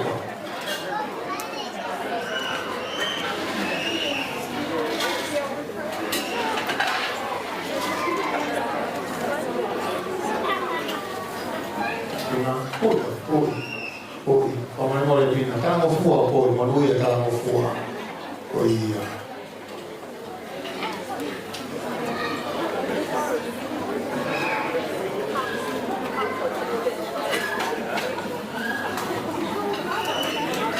Bina DJ como así malo.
nga mga patang po sa mga pati. Kaya mo nga piyamuaw, kiukaw, hilaw, ahokoy. Koy, inua ke pakahawato sa niya, o pinakahapi piyaw. Koy, tapit piyaw, o kaya. Piyaw, o iheni. Kau kata hape hete ke atau namu kopuna, nau fai hame alele, pemohangau lele, petalango fua, tau fia. Neomo ai masiva, kau ikai ke lava ke tau fia ya fia. Koe ifaramete o ke fai atu ko ki mo kopuna koe. Nange koe lave ai tahini alenai. Fere pe afamatita ya mon ka ufiu pe no tuaki ba te lawa yete ma ufiu ni usila no tuaki pa ma peke ma yete ya Australian no tuaki ya tuwa ya oe talunga ko ini kaya ya tekia pe unha pesa be sapina ko ngima mo totoke fupas na peka mai tamai to abau ko fupas ya ukuna hata hawa me fupas mama papa kudia ndeka fe una beya ta mo ku hivi koe kuanga famete koe oku iheni afana ko mafana mo ku homa pamekitana pia mopaya ko minauto ya ko nauto que fai mapui kama tangutu di mau la nina dan que fana morisi daga me ya ma tau ngasi mata tu ape que vou fani pe tau ma to atu pe ni la cara pau bona tungkele kita Biarlah, omong ya, kalau kita tahu lengah, datang kita waktu ini yang dibawa pemulai.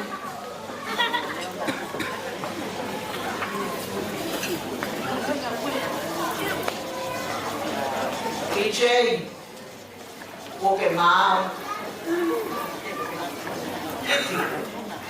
kita kau mau.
o rui o tau whakawhi atu me tau mui e ngāu e a koene.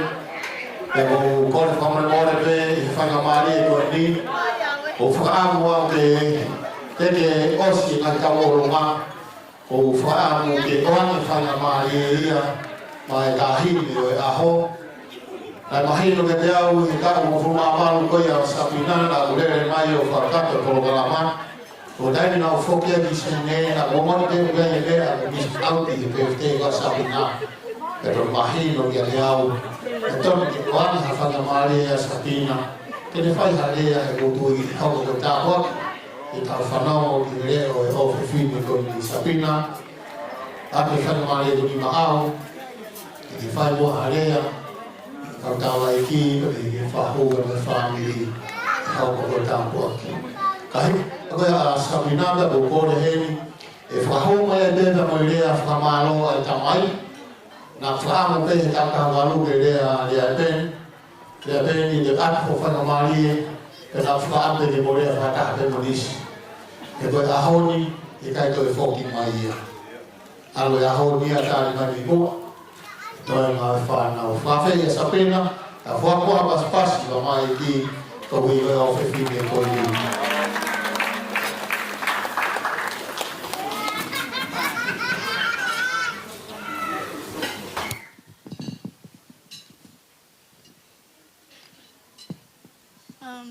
I'm a bit caught off guard, but I just want to thank God for every single person here today. You guys have made the most amazing night tonight, and I thank you all for coming, especially those that don't live here. I'm so grateful for every single one of you. Thank you.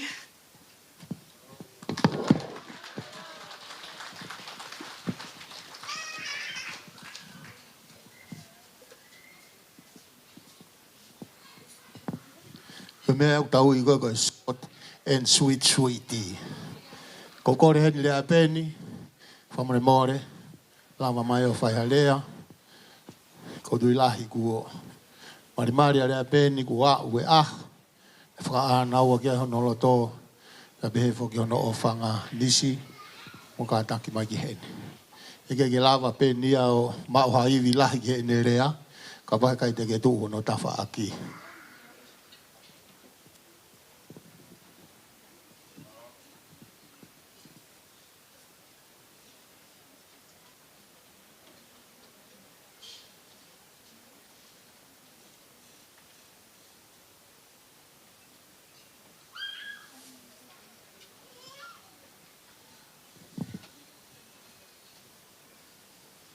Kore peke u whangai whatapu kau hawa tai rewa i whenga maari e koini. Mua pa whai ki whahoha ua tūpea whaftai ki tamai he vani. Whalao lao ana tūlaka ne whakahoko e a koini. Wongo ia he motuani o ku fia ku loto ka maa ku lau maari.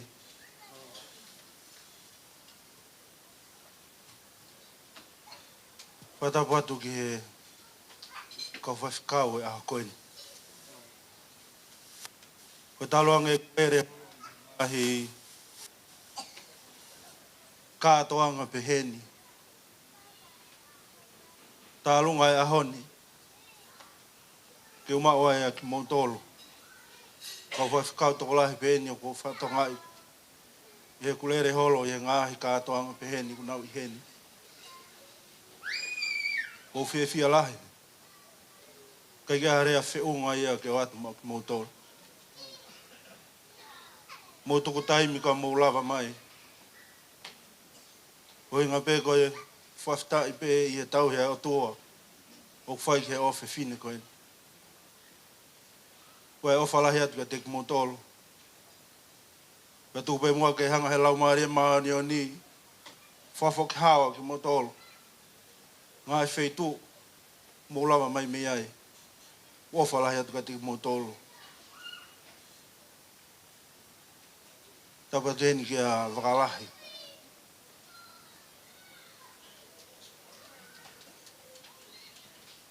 Whiawhia lahi. O ke kei mea mai e ahone.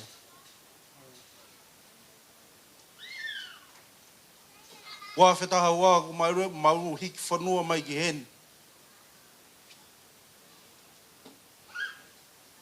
Ia be motua ko mama au atu e whewhikau koni ko loni mai toha.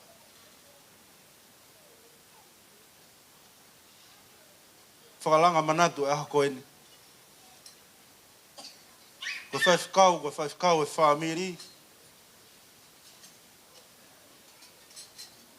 Kana e hoko ia ko whewhikau whakalau maari e ki whamiri koeni. Whai hana tō ka ki o au mai ke ahoni.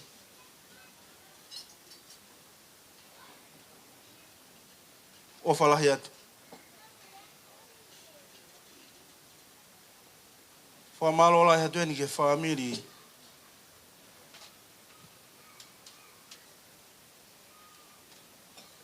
Paia. Kau maa e toi ngā whamiri. Malo au pito. Mou kakau mai ko o mai ko tau ka whataha. I aho koeni. Pure a mui ia. Aho ni o whakoloa. Pei kai ngalo ia he mou i koeni. E fia loto ho kulau maari e pia neke. O whakamoni he ahoni. Ko si hova pe ia. Ko ia pe ia ni whakahoko e ahoni. Whotu e tangata ka koe palani e o tua. O atua e whakamalola koe nika te motolu. Whamalola he tueni ki he whamiri. E ku tamai. Ka maa e ku whae. Tai aloa.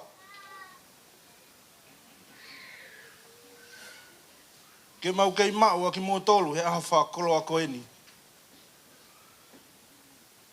Ika ia rea wheu ngai ka atma ki motolu. Pai tuku peke whakaua tuaki he whaifkau. E whakoloa e ahoni ka te motolu. Whakapulupulu a ki motolu he lau maare maa ni o nie ngai whetu mō mai mei ai. Whakafoki ata e ngai mea koe nana e whai hono whaki. E ko si ho vai a ku nima mafola. O ku whai meesi. Pea kune whakafono e ia ngahi aianga mea o ku whaki whie whaki. He koe uhoi a Sihova koe ofa. Seo ne tolu taha o nohe nai ofa pēa o toa ki maa mani. Ne whaki hono alo tofu pē taha. Lawea ia koe mo au. Whamalo lahi a tueni ke kau whamawhai e tangata sāpina. Mousi ke i mea peho mo mea ngā. Koe whakalangi langi e sāpina. Whamalo lahi a tueni kau koa. Pou whai ngā ue aha koeni. Whamalo a tani.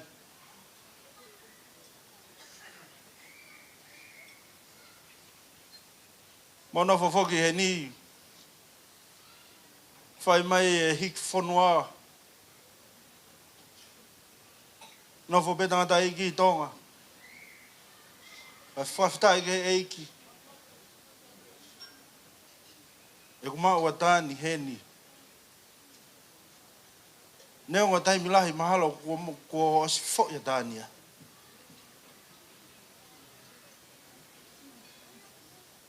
Whamalola he atu ngahi toko ni kotoa pē ki hoki whaamiri. Kau maa hoa e tesi. Motu ta whaaki taimi lahi o kumamo uai o motu ta whaaki ia sāpina. O te whamaloa ko niga te moa, maloa pitoa, toko ni. Ka tuku pe mua ke ua ngata he.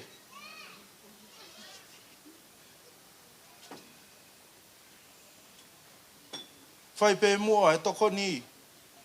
Ka ko mau ako ne kina. Ie hala whono ngā. Ie taimi kai ke mau ai ke mau tolu. Wai o whalahi atu e te ki mau tolu. O whalahi atu ke se tua tā. O se tua tā whoki taimi lahi e mau wheo hi. E sio mai ka kai. O kai ke ilope ko se tua tā pe i kai.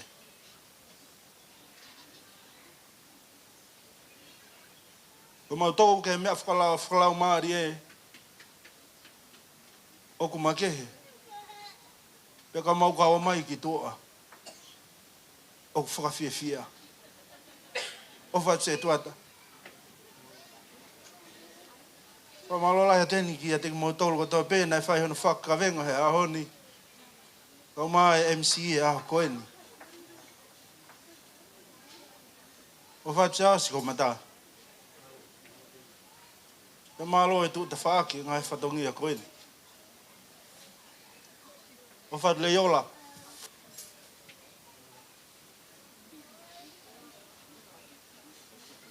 Ko o whalahi atu ka te koe. O whatu mori. Kai ke whaangalo e ngai whonga unau puri he taimi koe ni. Ko koki nau tolu ia na e tua ka baite mo whatonga ka inga. Ko mau ki whamiri. Ko ki nau tolu kona e whai ki ai whakamaunga ngahi mea peheni ko nau si more atu. Pako tataha mau tolu ene o kei vare ko nau tolu ene nau kei whakatoe toe holo heni. O koe ka ula pe koe kovi enu ke tāna ki holo koe ni. Ka whamore ko o whalahe tua te mau tolu. Ko malo lehe ke sia si. O maa sola mo i vulang katoa pe. Mo lava mai ke kātoanga a koe ni. Tūpe mua ke whawasa te whamalo koe ni. O malo lahe atu nislahi ko maa salot. Ko ofa atu ka mua. Si o ni mao. Ki whai a ka te mua tolo he ofa. Mo whiawhia o ko whai. Ko ofa atu ki a koe ofa. Ko maha ki whanau.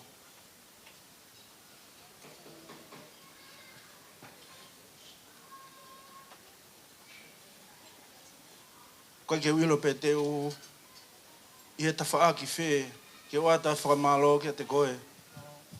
O ke tō e tawhaaki e whae he aho koeni, ke tō hoku tawhaaki. Ka te hoko pe o tō ko tō whini.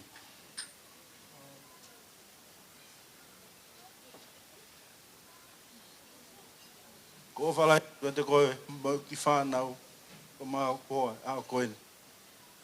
Levere vai malanga.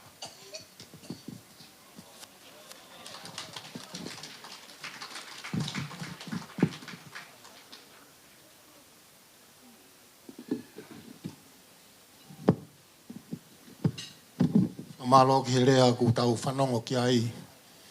Kau awha lang e whiawhini.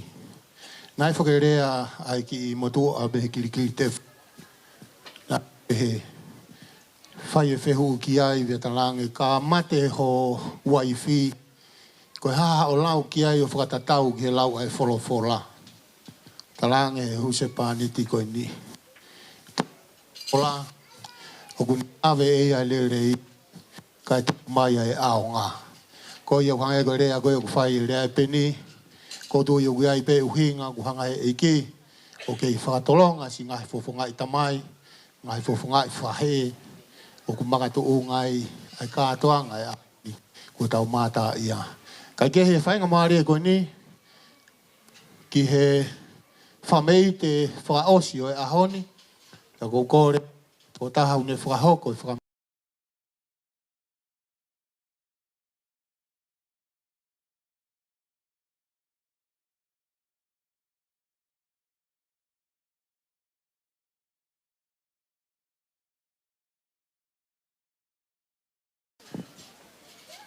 Whawhtai keiki, heok lele ia Jehova.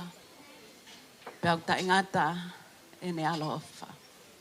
Sabina, Ko re ai au e aho. Ko tau whafta peki eiki. He ne hanga lelei. Kai tuku mai ai whainga maari e whiawhia o e whiawhia. Sabina. Ko e siliva. Mo e koula. O kui kai mauia he whaamiri koe ni. Ko e maumatai koloa. Ko e tua maaf. Pai he huafa o e eiki ko sisu kalaisi. O mautala monua i kia te koe. I he whakakoloani. Tuku ke kei lang bea eiki. He o tau moia. Ai koloi. Ko ki whine motu ani ko kingoa ko kalina mau e muri. Pea ko e tuunga wa e au. O i kui a Sabina mohono whangatehina. Ko i tangata eiki ko Elia mau e. Ko hono whangawhahuen. Paku te ongo i he ahoni e te toko taha. He ko eikisia ai katoa ngā. Pea kui kai ako koloa. Me beo ko mau ko e whakaha. Aku whaunga. Whai e sisu kala isma ako. Pea ko ako iai au keu ilo hok potu. Pea tala i hok koloa. Sabina. Amore mori. Me hake pe. Atu pe ki tola e taha koe. E hange ko rea whai ho tau whanua. Si be lere kai haa kai whai. Ko pau ke whai hok whatongia. He ko pore ai. He na hifo a kalaisi o peki ama ako. Pea hako iau keu ilo hok potu. Ko e whawhitai o e honi o whaia ke o tua mafi. Ko e hui kokoe. Ko o whalahi atu. Ke te kau tolu ko toa pehoku. Whanga whahu e tamai. Nau toko lahi whahu he whiawhi. Kei keu lava e au o mao ha mea. Kai tuku peke ta kau whataha e whawhitai ki he eiki. Pea mo e whamalo ke te. Sabina. Kātake o mea mai. Tō atu e ki. Tō lai taha koe nā. Whai ak peha whakalaulau noa. Atu pe mo i ki motui loa kau koe. Ri atu ki holoto whare. Ke whai ak ha. Ha o mea moha o whaiteri. O whalahea ka tek mau tolu ko toa pe. Tua o whāt.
katoanga o e fiafi ko ni.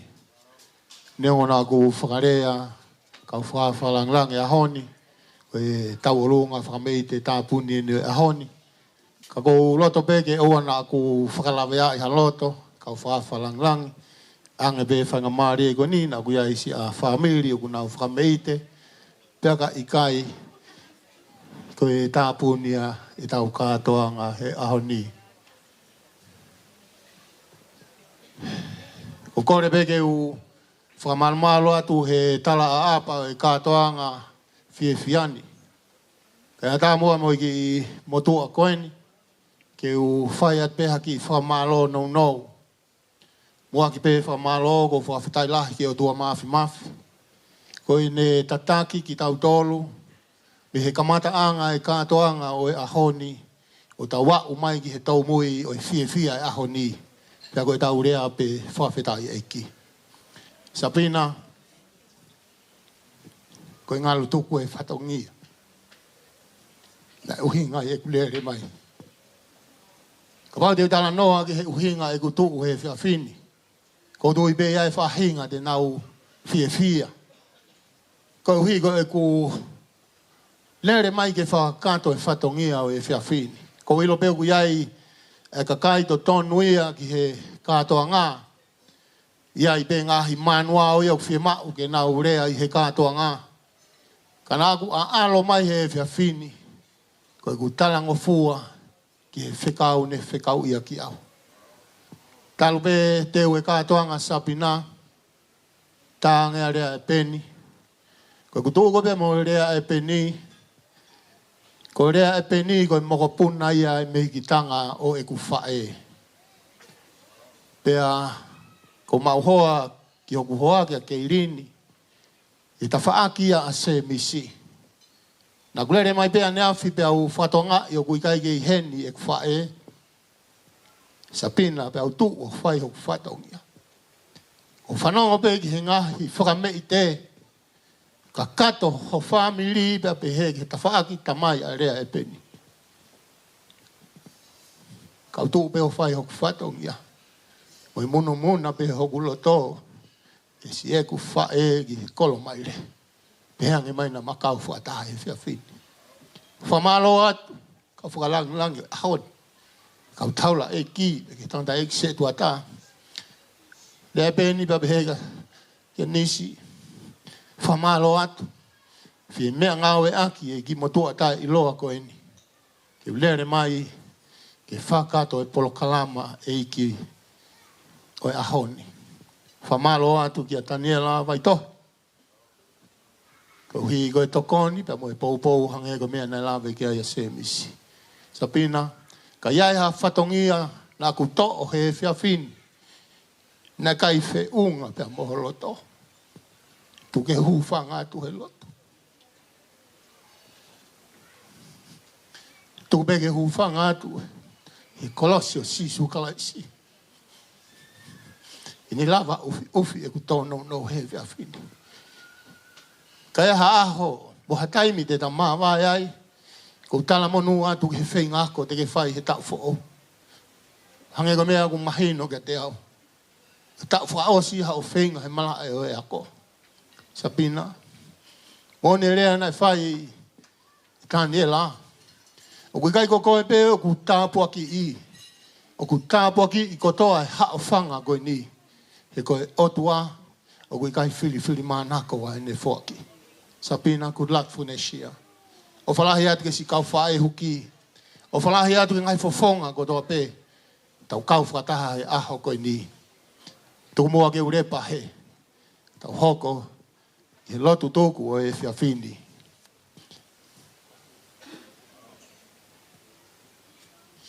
Whawhe i he ni a lofi tu muri. Whamore.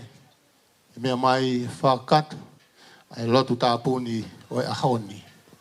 Lewe malang kau tatau ato.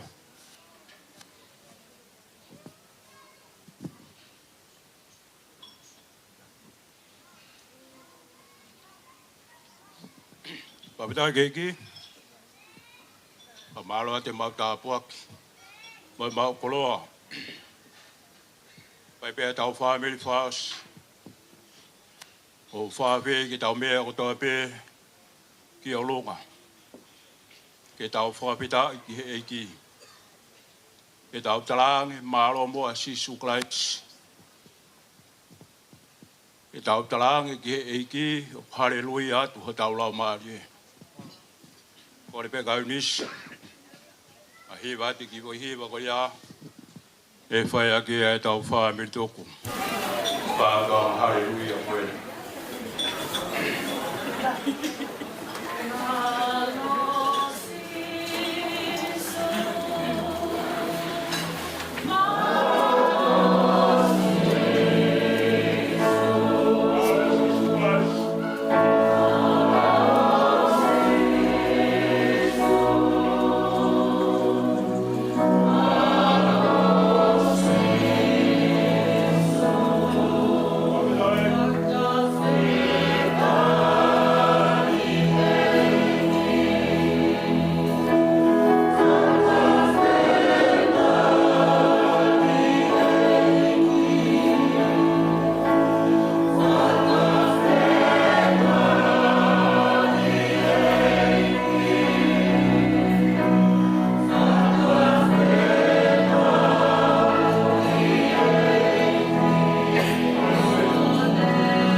Tōna ki mea rerei, mā ki mātolu he kātua ngani.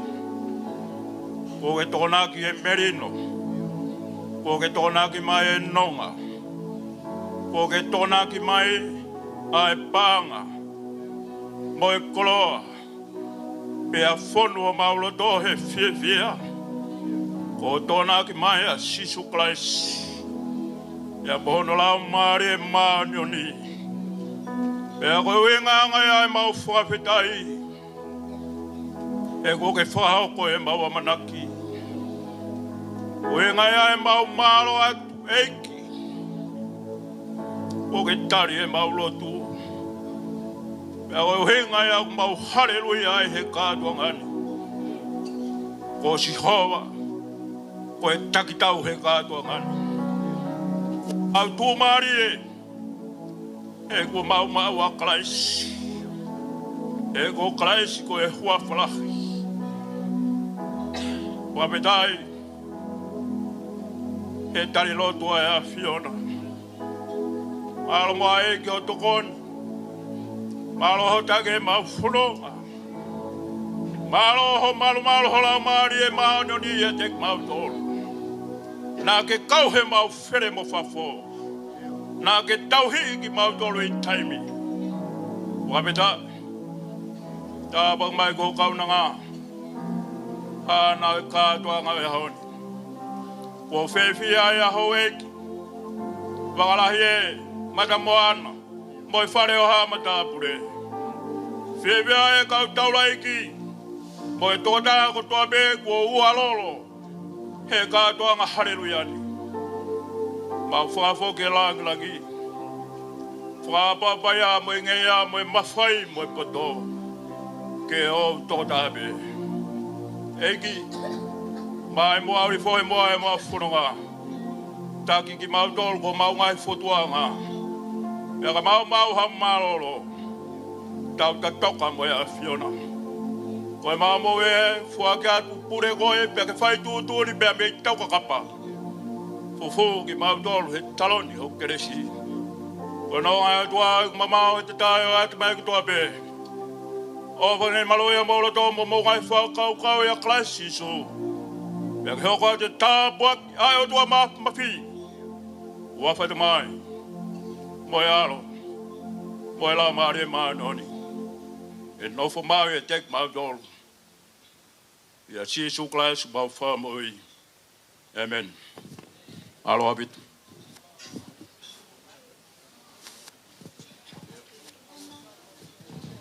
whawhawhi e beki mou tōlu koe mou te mou kei nofo pe i he ni. Malanga koe a pongpongi o ku whakato ia e tamai a sapina, rea e peni, o ku whawhi ki mou tōlu, ki e houa malanga koe a pongpongi. Malo.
Alegría Macarena, que tu cuerpo es para la alegría y cosa buena. Anda tu cuerpo, alegría Macarena.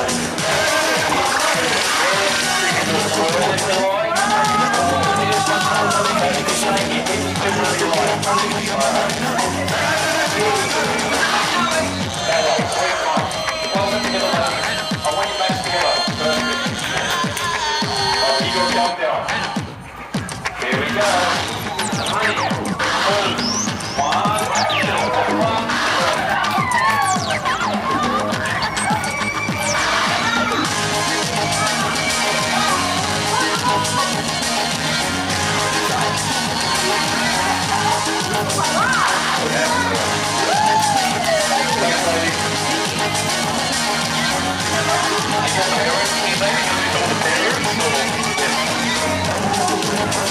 3, 2, 1.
cintura sola, la media vuelta, danzando duro, alegranza ahora, que el sol empieza, mueve la cabeza, salta duro, danza prima locura, buena bella a mi lado, que va y que esperando, que tu bebé se crudo, danza prima locura, buena bella a mi lado, que va y que esperando, hoy, hoy, hoy, hoy, hoy, hoy, hoy, en cualquier plan, nos vamos danzando, hoy, hoy, hoy, hoy, hoy, hoy, hoy, seja moreno, y hoy la voy balanzando, hoy, hoy, hoy, venga, vamos arriba, cintura sola, con media vuelta, sopla, sopla, sopla,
Move your body.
said of you keeps me up above. Girl, when I look at you, oh, I fall in love. Look at you, look so good. Girl, I wanna make you mine. I want to be a woman just like you. Look that I'm the only man who can love you like I can. So just let me be the woman that I love.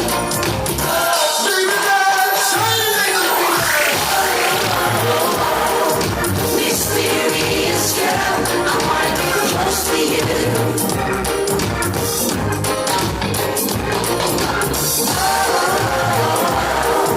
Mysterious girl, put your body close to mine. Close to mine.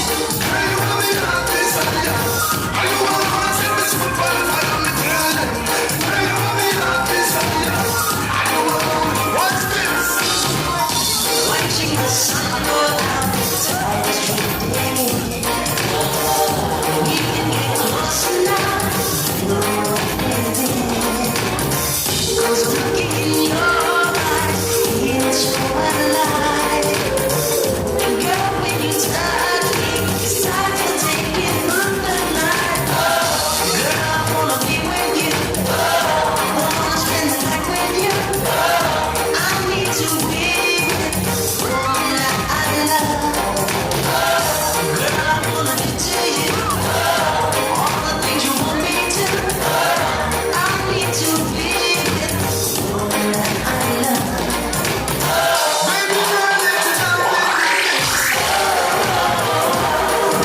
Mysterious girl, I wanna get close to you. So close to you, my baby. Mysterious girl, body close to mine.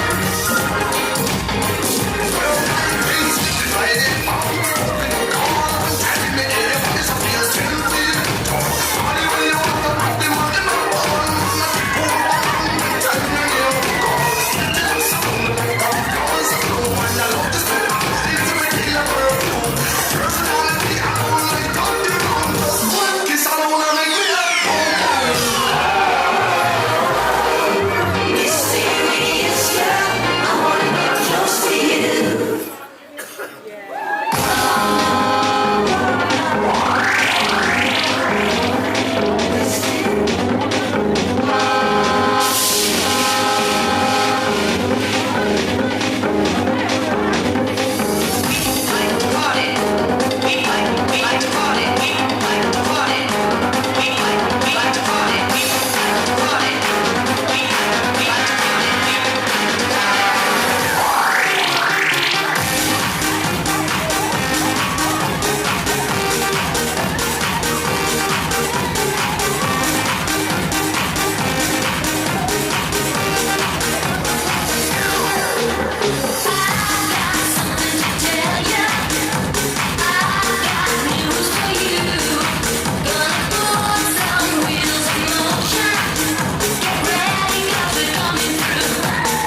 Sometimes I wonder just how things happen this way. And I was trying to listen one more night we was there. You picked me up in the morning, and I just need you with the love. I never thought that a girl could love as well. I am overwhelmed, baby, I just can't get enough. And I'm wondering, oh, sweet darling, tell me what did I do to deserve you? What did I say to make your angel eyes turn my way? If only I had the world, I'd give it all to you, babe. Now I'm about to leave for the road. I'll take you with me in my heart, and I've been praying the Lord my soul to keep. And maybe just one regret to keep it away. And I'm wondering, oh, sweet darling, please tell me, what did I do to deserve you?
One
Bele